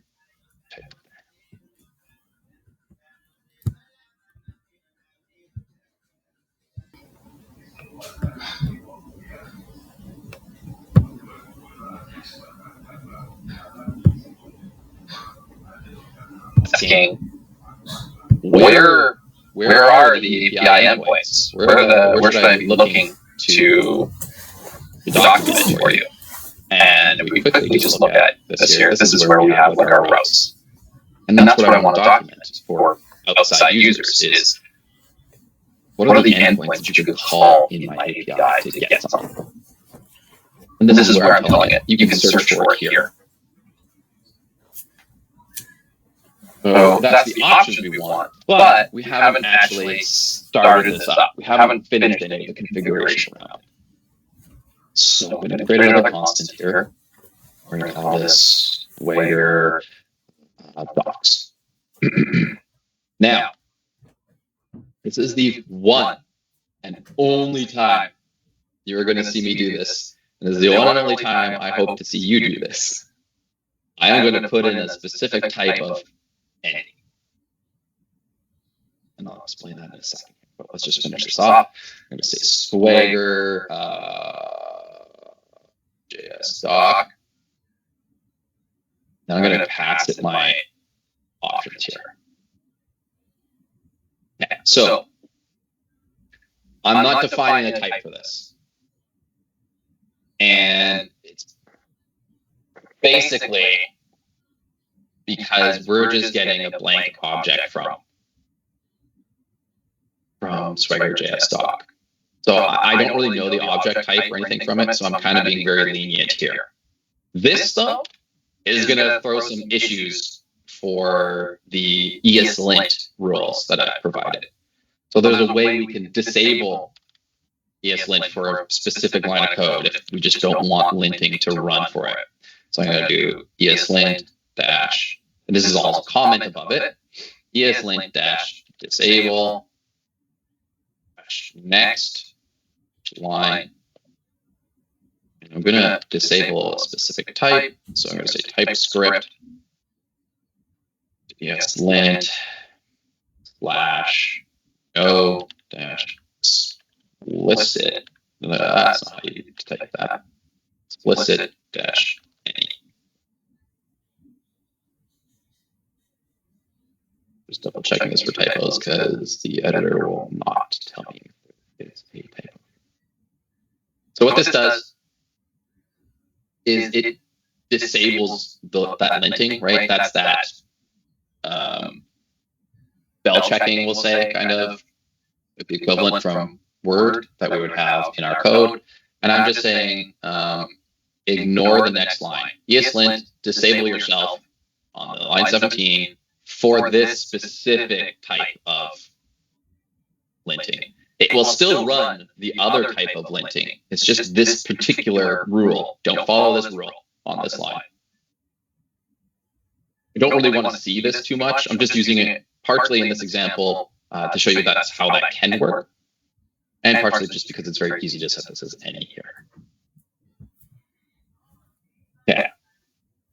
So we have generated our docs using our options. So what would happen here is it would take our definition, it would check out our APIs, and then generate docs from it. Now, what I want to do is serve those documents. Set up Swagger, call that equals. Here we're going to say app :express after that brace void, and I'm going to explain this in a second here to you.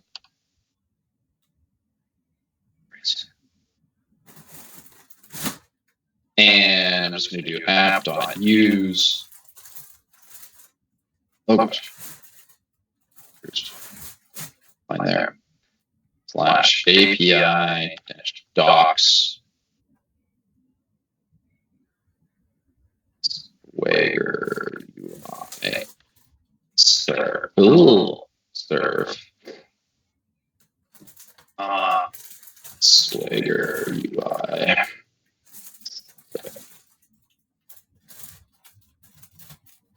So this isn't inherently something unique I'm doing here. I'm just doing kind of the basic flow that you would do for setting up Swagger. And what's happening here is, what's happening here is, you might first be wondering, Dave, why didn't you include a :type here? I didn't because this is a function expression. And what I mean by that is, this is the same idea of me saying, like, I have a function of Swagger which has, some arguments that it takes, so on, like that. These are the same thing. And so generally we do not enforce types on a function expression like this. We don't need to say it's a type of function. We know it's a function. And so we don't enforce that rule in ESLint either.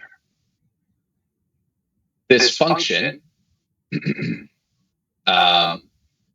is, well, you can even see it here, kind of highlight, it shows that same sort of format there. Has one parameter. It accepts an express application. It returns nothing. That's what :void means after the argument parameters we have here. That's what this means. It says void. Void means there is no return expected from this. This is what we do when we have a function that doesn't have a return statement. What happens in this is we're saying whatever this app is that it's receiving as an argument, use this path, API - docs, and then also passing along from our UI, this serve function.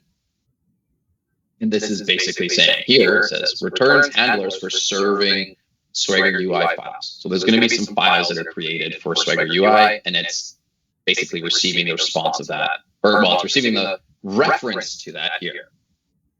And Swagger UI is then running this setup function. Here it says it creates a middleware function that returns a pre-generated HTML file, yada, yada, yada. What's going on is I'm passing it those docs that we've generated, and it's going to serve those docs in an HTML file, which will be a web page for us. You'll see this will all make a lot more sense to a degree when we finish this off. So I'm just going to go default Swagger export Swagger setup. So we're going to export what we just created here, this function. Exporting this function.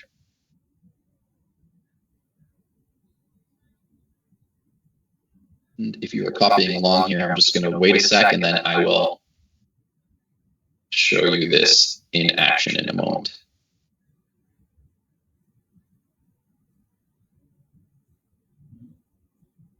We can almost use it. We'll just have to make some minor updates to the file to make use of this.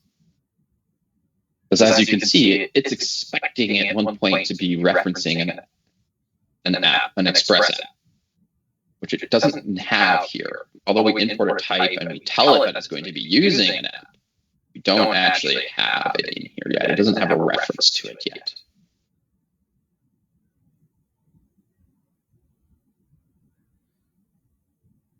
So we're going to do some updates here. First, I'm just going to delete this because it's just kind of in the way at the moment. And next, what I want to do is I'm going to import, set up Swagger from dot. This time I've done dot dot.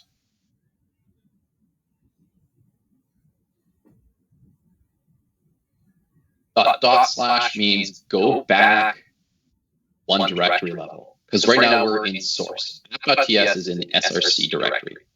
If I were to do .config, it would be looking for, immediately tells me there's an issue, but it'd be looking for a directory called config within source.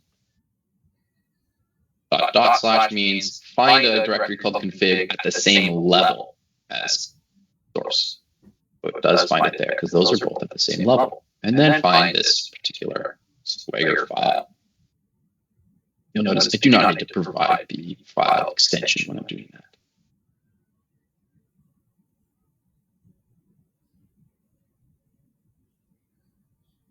Okay, so I've imported it below where I do the Express imports. Then there is the instantiation of the Express application here. After I instantiate it, I'm going to call setup Swagger. And here, I'm going to pass it app. Right? Because if you remember in Swagger.ts, this setup Swagger function is expecting an app, an Express app, to be passed as an argument for it. Right? So that's what we're passing as our argument here.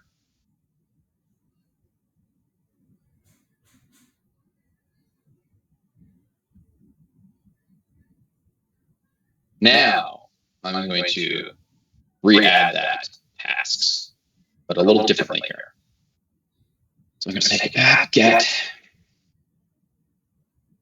slash tasks request response here.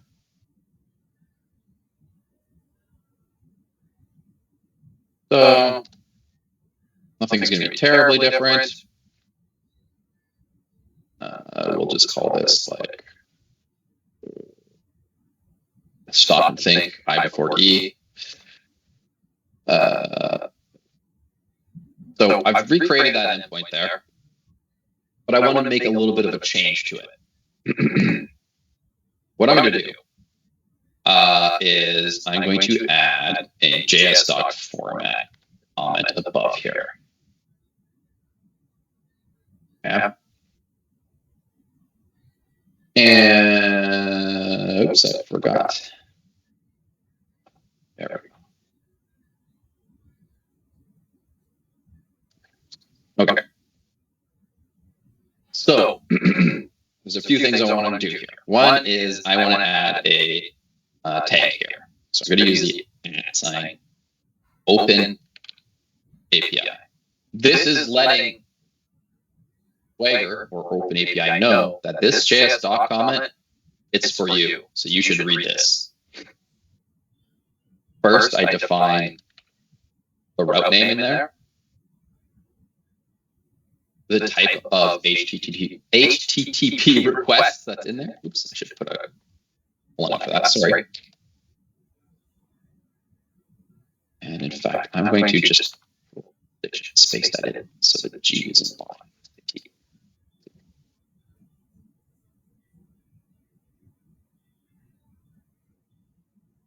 Include a summary.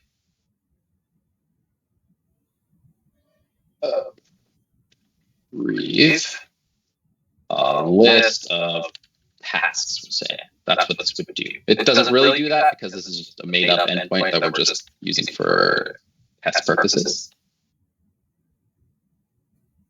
I want to script tasks. We'll kind of show you what all these do in a moment. Ooh, responses.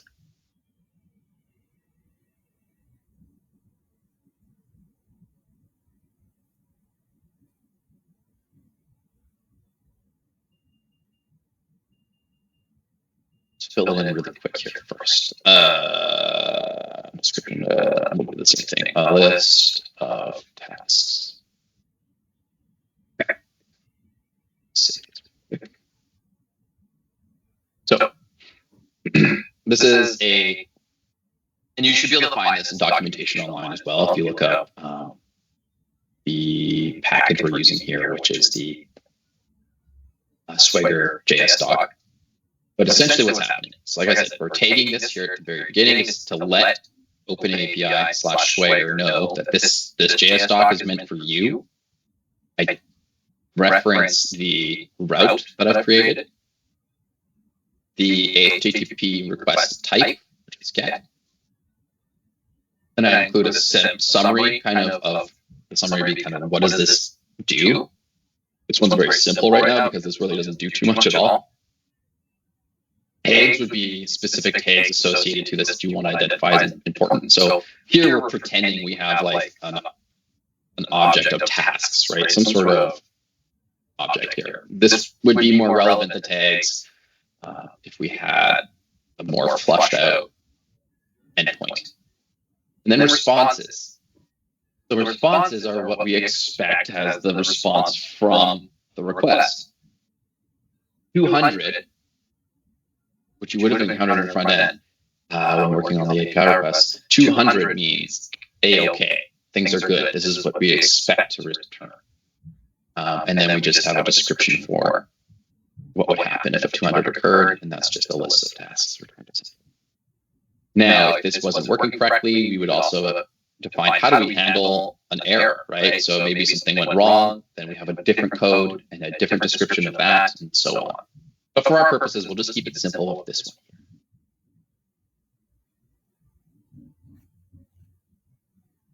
one. Yeah, that should be good. I'm just double checking my work here real quick before I run this, and I think we're okay.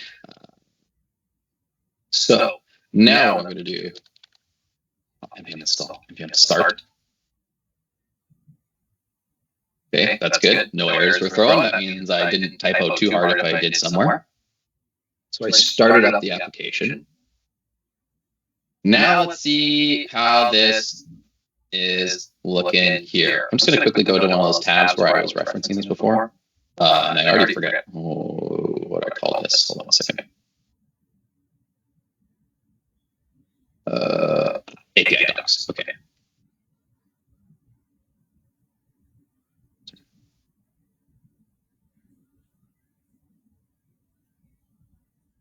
Okay. So I took that route that we defined in our docs, API-docs / and now, hey, all of a sudden we got actually a pretty plain looking page that's returned to us here. This is all generated by Swagger for us. We didn't have to do any of this. This is the name that I put in the options. This is the version I determined for my app. This is the OpenAPI version that we said we were using. Hey, there's my tasks tag. Cool. I have a tag of tasks under it. I have my endpoint here. It says it's a GET, which is what I provided for it. The name of the route, description of it. And if I click on that, it drops down and shows me some options I have here. It says parameters. It takes no parameters. It's expected. We did not define parameters for this except responses. It has the code there, the description of that. And in fact, I can do this. Let's say, try it out. Let's try it out. Execute. this gives us a few things. First, it gives us a curl version of that call. It shows us what the request URL looked like. And it shows us what the response was from that. So it, in fact, did the exact same thing if I went to the browser and said localhost 3000/tasks. It did that for me, but it formatted that response just into the response body. And also showed me the response headers here. So now, if I were to add other endpoints and apply those OpenAPI documentation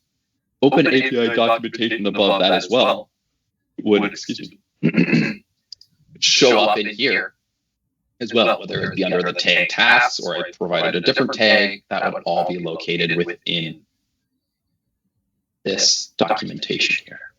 So OpenAPI allows us to create documentation for our apps, usable documentation in a very easy way. Because now, to add documentation, all we need to do is just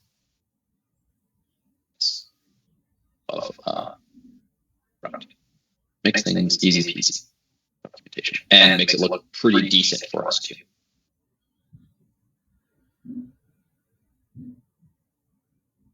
How we feeling? Any questions around this? Anything you want me to kind of trail back on?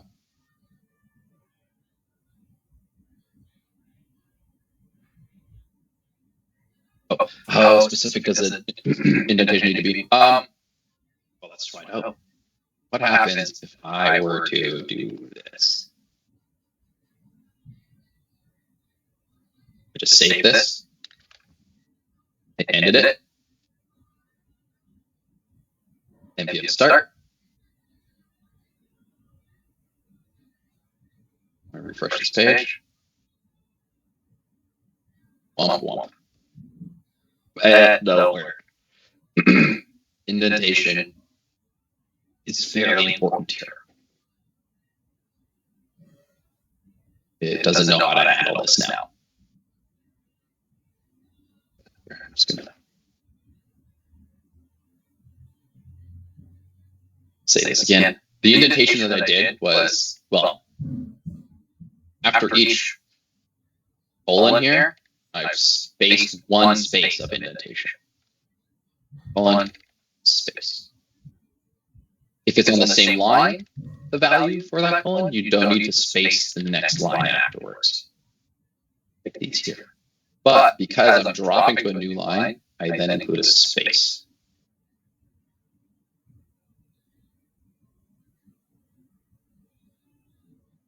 Real quick.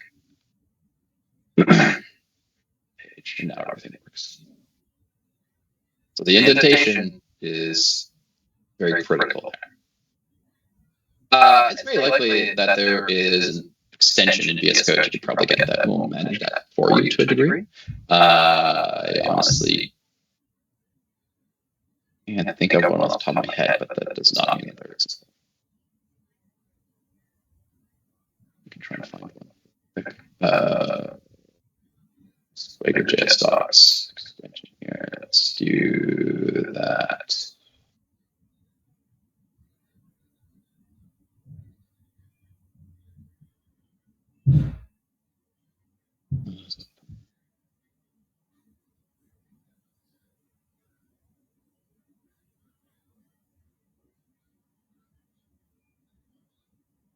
You can look around. You may or may not find one here. So, but there's a ton of pieces. Okay. 943. Let's do this. What do we have left here? Just checking my notes real quick. I think we can cover the last bit. Really, it's just testing. Let's do this. Let's take another 10. We'll reconvene at 9:54, and then we will try and polish off this demo for you. And I'll try and introduce the assignment as well. The assignment is just basically going to be exactly what we've done here. Should just have to redo it again. So yeah, well, 9:54 we'll reconvene.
Okay.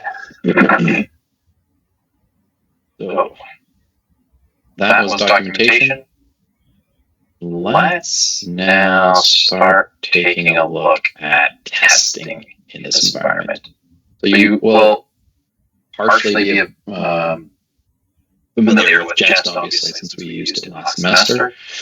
And we'll be using it here again, but this time we won't be working with any front ends when we are doing our testing, which should remove some of that complication, but assuredly will introduce some other complications to the process. So allow us to start taking a peek here.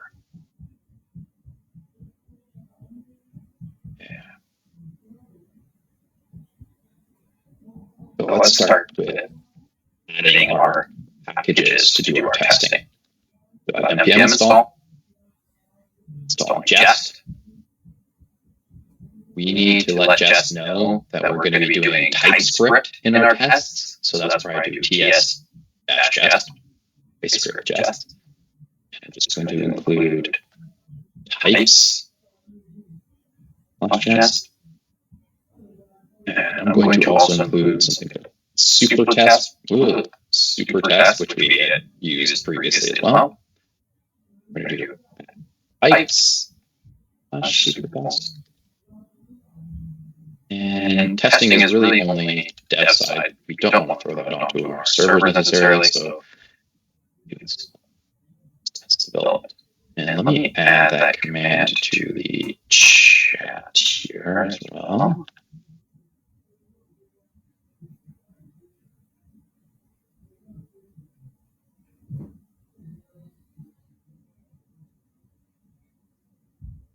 You should be able to copy that and paste it into your terminal as well. And so that'll have Jest, supertest, and then the types associated to supertest and Jest.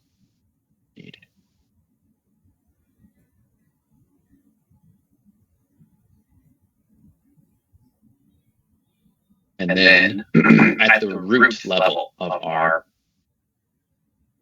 application, I'm going to add a new file. It's going to be Jest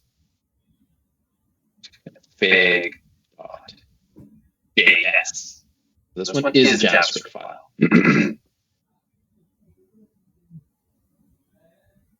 Jest.config.js. And all I'm going to do in here is module exports. And that's equal to an object. Preset ts.jest. Pesty. Lost my name right there. Jest. And then setting the test environment. The node.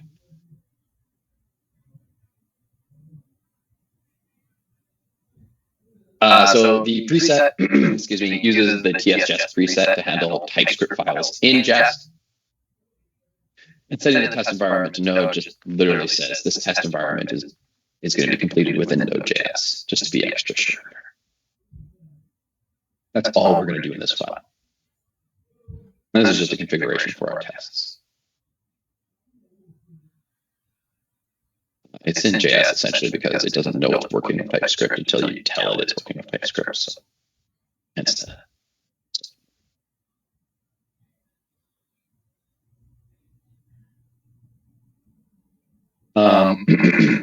And then next we want to update our package JSON. So all we need to do now is add a script for test. And we're just going to use Jest.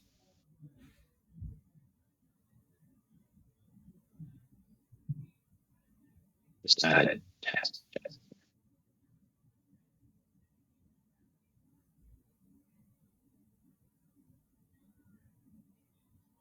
So setup is complete in terms of now we should be able to start writing tests.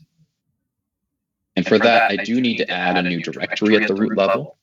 And that's going to be a directory called test. Now all of our tests will be located in there. And then to test a particular file, like I want to test Then I'm just going to say new file within there. And I'm going to name my test file app.test.ts. Basically, I take the name of the file and then I append .ts, .test, then .ts as the file extension type. And I just want to test this endpoint here, this get endpoint that returns hello world. Excuse me. So I'm going to start with an import. I'm going to import request from supertest. And then I'm going to import response.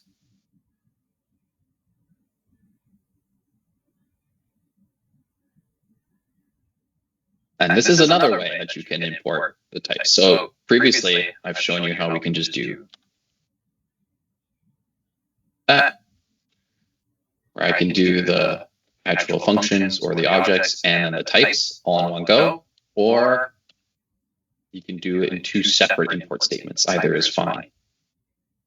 It really just depends on the preference of the team or company or whatever you're working with, right? So there'll be different kind of rules that they might expect you to follow. My only rule is that you're consistent with one of the two that you use. I'm inconsistent right now, obviously, because I'm just trying to show you the different ways you can do it. But when you're doing it for your assignments, just make sure you, if you're going to do all of your types imported on from a new import statement, just stick with that for each file type. But if you're going to do them within the same line as your object imports, then be consistent with that throughout the application as well. Just as long as you're consistent, that's the most important thing here. And then finally, I'm going to do one more import in here, and that's what am I testing? I'm testing in the app file, so I need to get access to that file. And remember, that's again in a different directory. I have to go back a level, select source, and access it. In order to test it, I need to have access to it. So now I have access, and I should have all the packages I need to start running my tests. So you can start doing things like describe. And in this describe, I'm testing the get types for the root level. And let's create a function within there.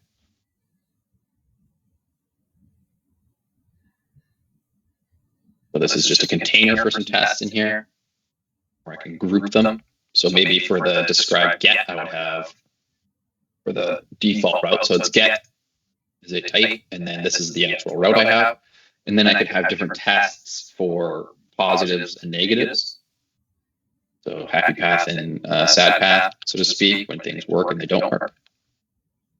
And here's my first test. It should return hello world.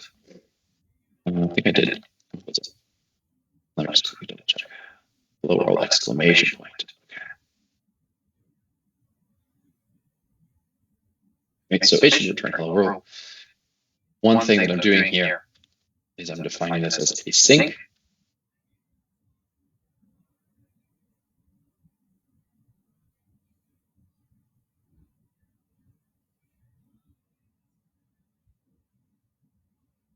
And now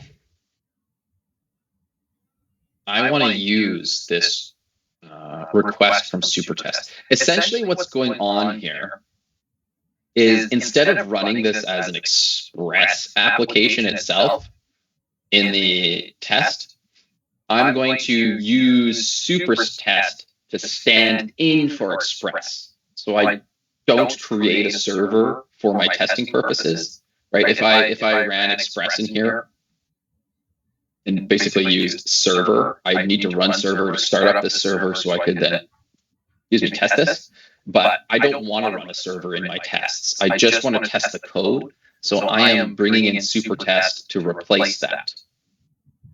I'm going to create a constant here. And I'm expecting a response from this endpoint, right? This get endpoint.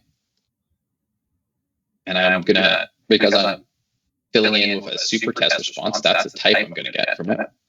And I'm gonna await, because this is an endpoint I'm calling to. Request app, I'm passing the app. Then I'm gonna say get.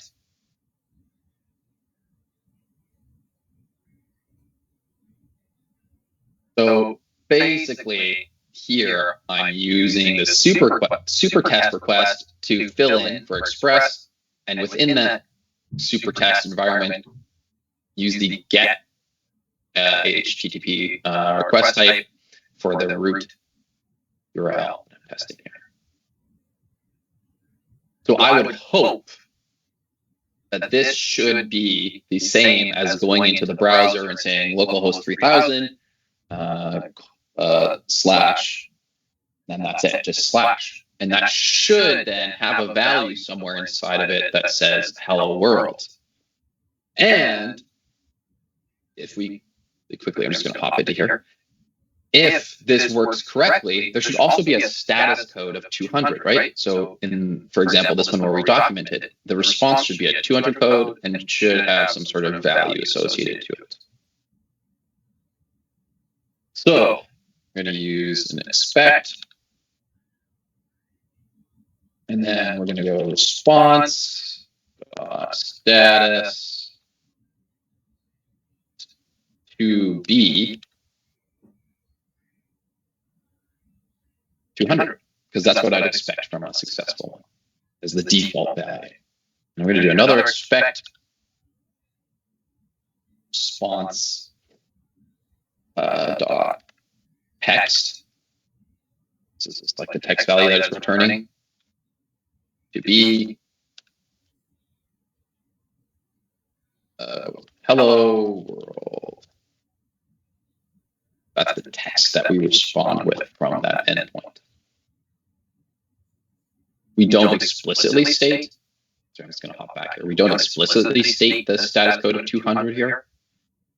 That's because it's just the standard that we would get from a get request for an HTTP request would be 200. But we do know that we're specifically setting the text to be hello world, exclamation point, which is what we have in here.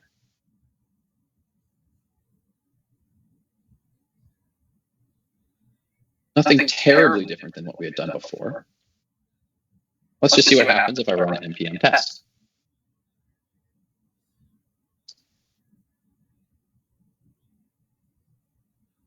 I vote as soon as I hit that, sorry. And we see there's my description, okay, and there's my task. Should return hello world. What did I do? Unknown option test environment. What do you mean? I typoed.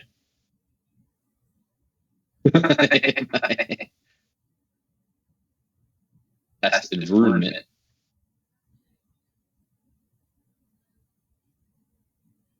Okay, so I typoed in there. Hopefully you didn't do the same typo.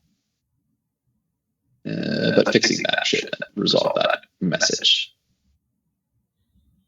Yeah. Okay, cool.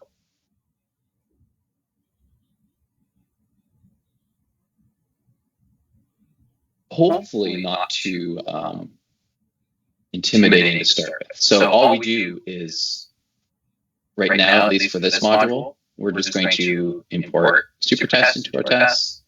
We need to import the file that we're doing the testing on. And then I'm just going to create a category for the type of request I'm doing. And then I'm going to do the actual test it should do. So I would expect, essentially, bare bones right now, we want to test the successful request here. And so we'll say this is the response code and this is the value we expect from that request. How are we feeling about that?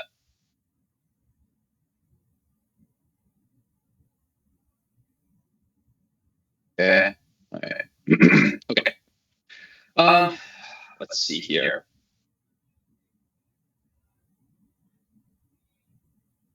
Did we want another demo of a route and a test for it, or do you want me to just get straight to introducing the assignment? How do we feel?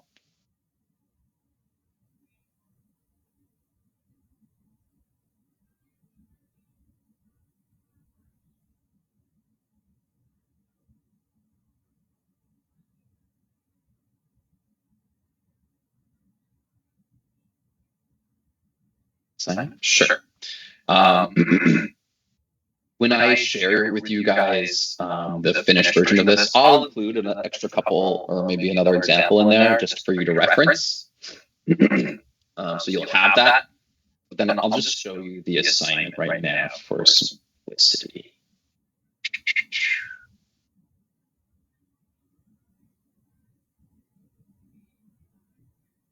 Go over this with you. So the assignment is, for the most part, essentially what I was just demonstrating to you here. There's just the learning outcomes associated to what we're working on here. And just an objective requirements here. So the assignment guides you through the process of setting up and developing a backend environment using yada, yada, yada. Basically everything we just did. The end project structure generally should look something like this. We'll have like our source, an app, a server, test. We'll have something approximately like this. It doesn't necessarily mean yours is going to be identical to this. There are things, some requirements that we're adding to this. One difference you'll notice from this firm compared to front end is instead of there being like specific points where it says make this commit or whatever, or make this branch, I'm not doing that anymore because I realize that's not really a good workflow. And so I've switched it out. Instead, there's just going to be a minimum number of commits that you need to be making for a project or for an assignment. And they need to just be meaningful commits. So, just make sure they're not some vague messages. So like fix or update, maybe say like a type and a description. So maybe if you're adding a feature, you could use like a keyword feature or feat, and then an explanation of what that is or something along those lines. But try to make sure they're just meaningful to what you're doing, specifically when you make that commit. But I'm not going to tell you when to make those commits. It's kind of up to you to decide. When is this a meaningful commit, and when should I commit, and how would I describe it?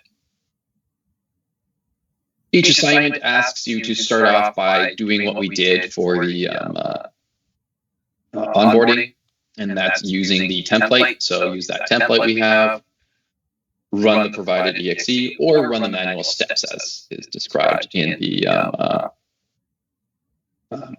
course resources. So since you've already ran it once, basically it will no longer ask you for, do you want to use things like HTTP or SSH? Since you've already used it, it's good to go. It'll only now ask you for the URL. It'll ask you for the instructor's GitHub username, and it'll ask you for if you want to create a development branch. Yeah. So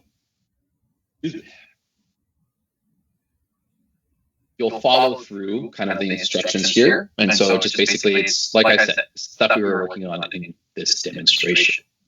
You'll set up a development environment. You'll install Node, NPM, well, that should be included with Node, and Express and all that sort of stuff. Setting up basic app and server TS files. It asks you to install Swagger. Asks you to set up automated testing. In the demo that I'll send you, it'll have that set up so you can see how it will work. And then it asks you to create a health check endpoint and tells you what are the requirements of this health check. So basically, here's the endpoint's path. Here's the endpoint. What should it return? So it wants a status. Is the server running? Yes. Then return OK. Right? If there's something wrong or some sort of error, it would return something else. Uptime. So how long has it been running? The timestamp. So what's the current timestamp this was called at? And a version, which would be the API version. And then just write a test to ensure that it returns the correct status information.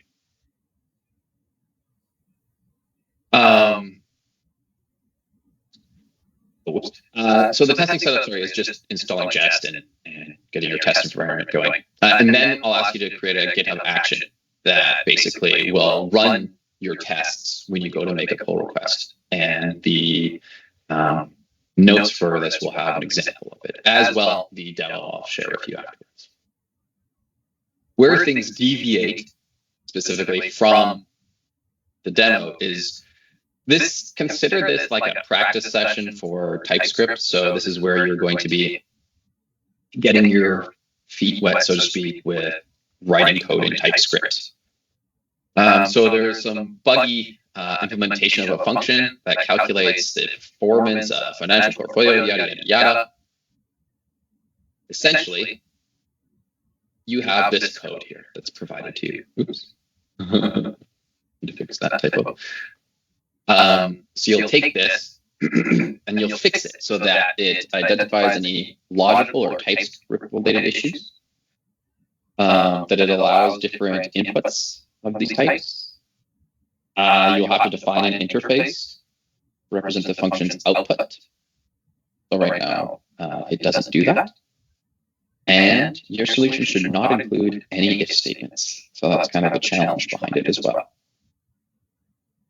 There are some criteria of what it should be expecting. So like there's some conditions and outcomes that would be output from those conditions, and then a sample of output and kind of the data types we would expect from this.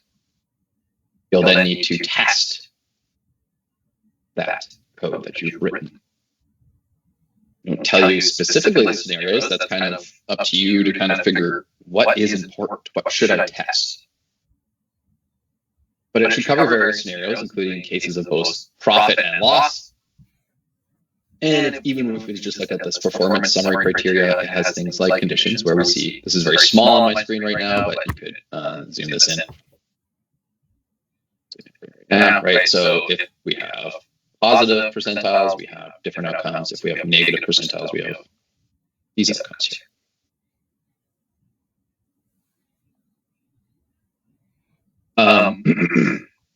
And then I'm asking you to include some additional functions here, just some basic functions to like,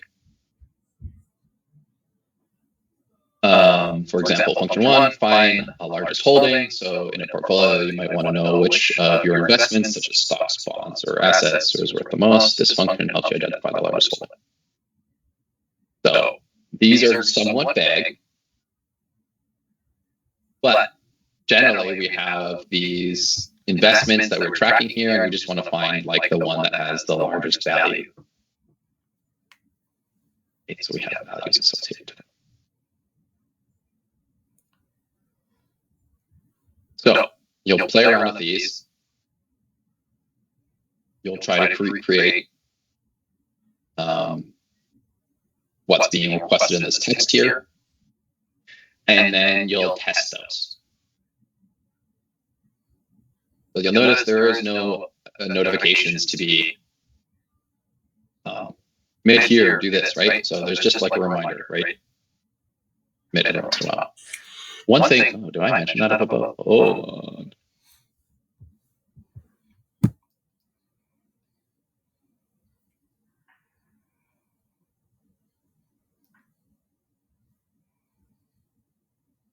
I most certainly did. Oopsies. Okay, well, I'll update this, but I'll tell you right now, because it says here, once everything is finalized, create a pull request in GitHub from the development branch to the main branch. So you'll work in a development branch.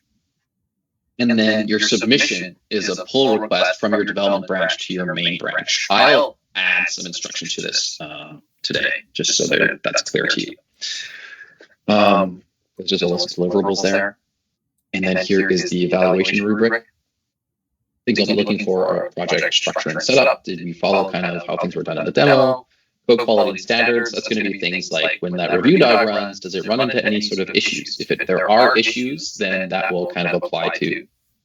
This project feels really big. It's not so big, I assure you. A lot of it's just recreating what we did, then copying this function, fixing it, and then just writing two functions. It shouldn't be too bad. You can more or less copy everything we had already done in the demonstration. The code's quality and standards, that's just going to be the review stuff that will run automatically, making sure your application runs, that you're testing. If there's any sort of errors that there, or edge cases that we're managing those, that we're using GitHub correctly.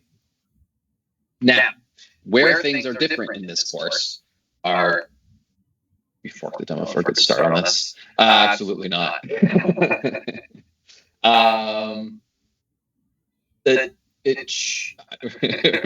Arguably, it really shouldn't take too long to set up. It took a long time for me to explain these to you, but that's because I'm taking my time and going slow over the explanations.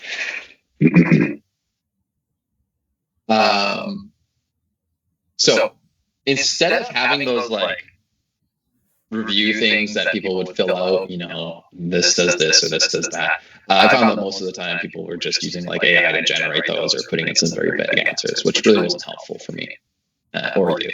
So instead, there's a whole different review process for assignments in this course.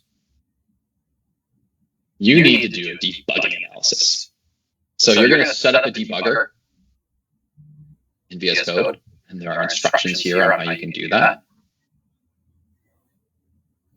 And then I want you to identify 3 meaningful scenarios in your project, in your assignment. When you get to a certain point, what do you think is a meaningful point in your code? Set a breakpoint there. There's just some examples of maybe some routing logic. So a request is passed through or something or whatever. So you need to choose 3 meaningful points. Set a breakpoint there. Stop that breakpoint there, right? Where it's paused. Grab a screenshot of that point in time. And then explain that scenario. So where's the breakpoint location? What are you trying to understand or demonstrate to me here? What are the states of things? And then what is this scenario doing, basically? And you'll do this for all 3 of them. So instead of you just explaining in text where things are and what they're doing, I want you to demonstrate to me within the application when you breakpoint using the debugger. So this is like a dual purpose sort of thing. One is learning how to debug our assignments, right? So I know we sometimes get stuck into using console.logs or kind of like not knowing, we just keep running our application over and over again.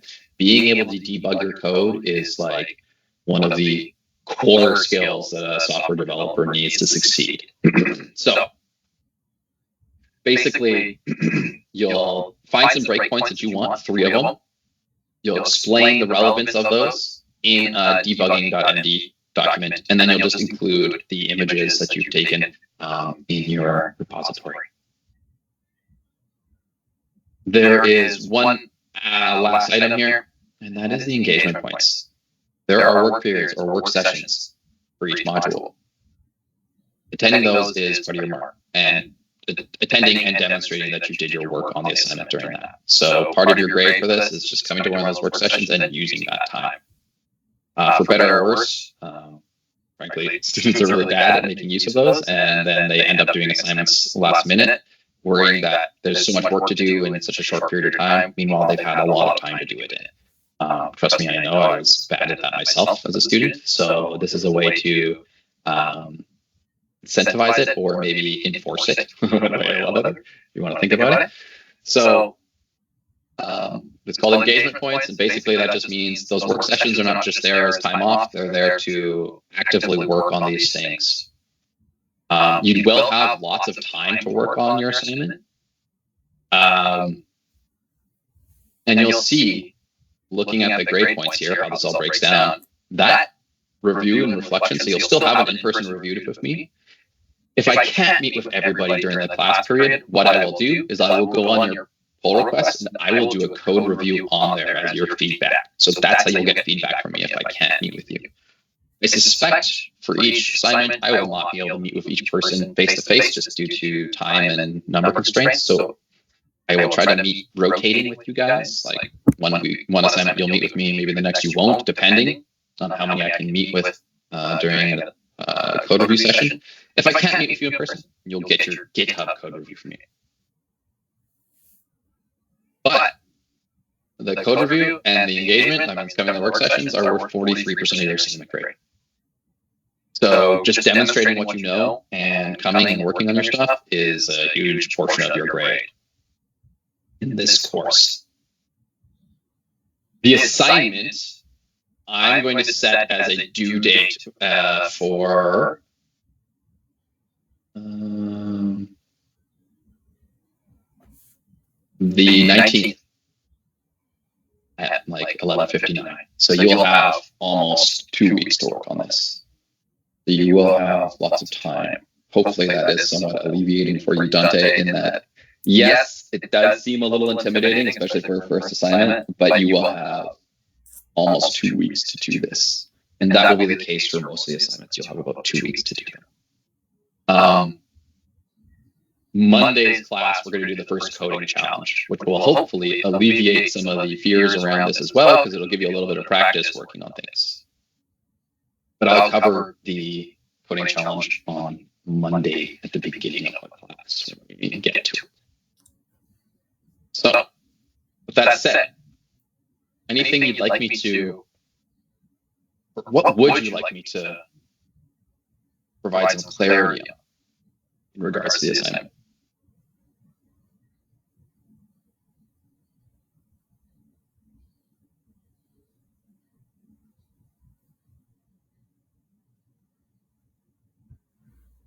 Wait a minute.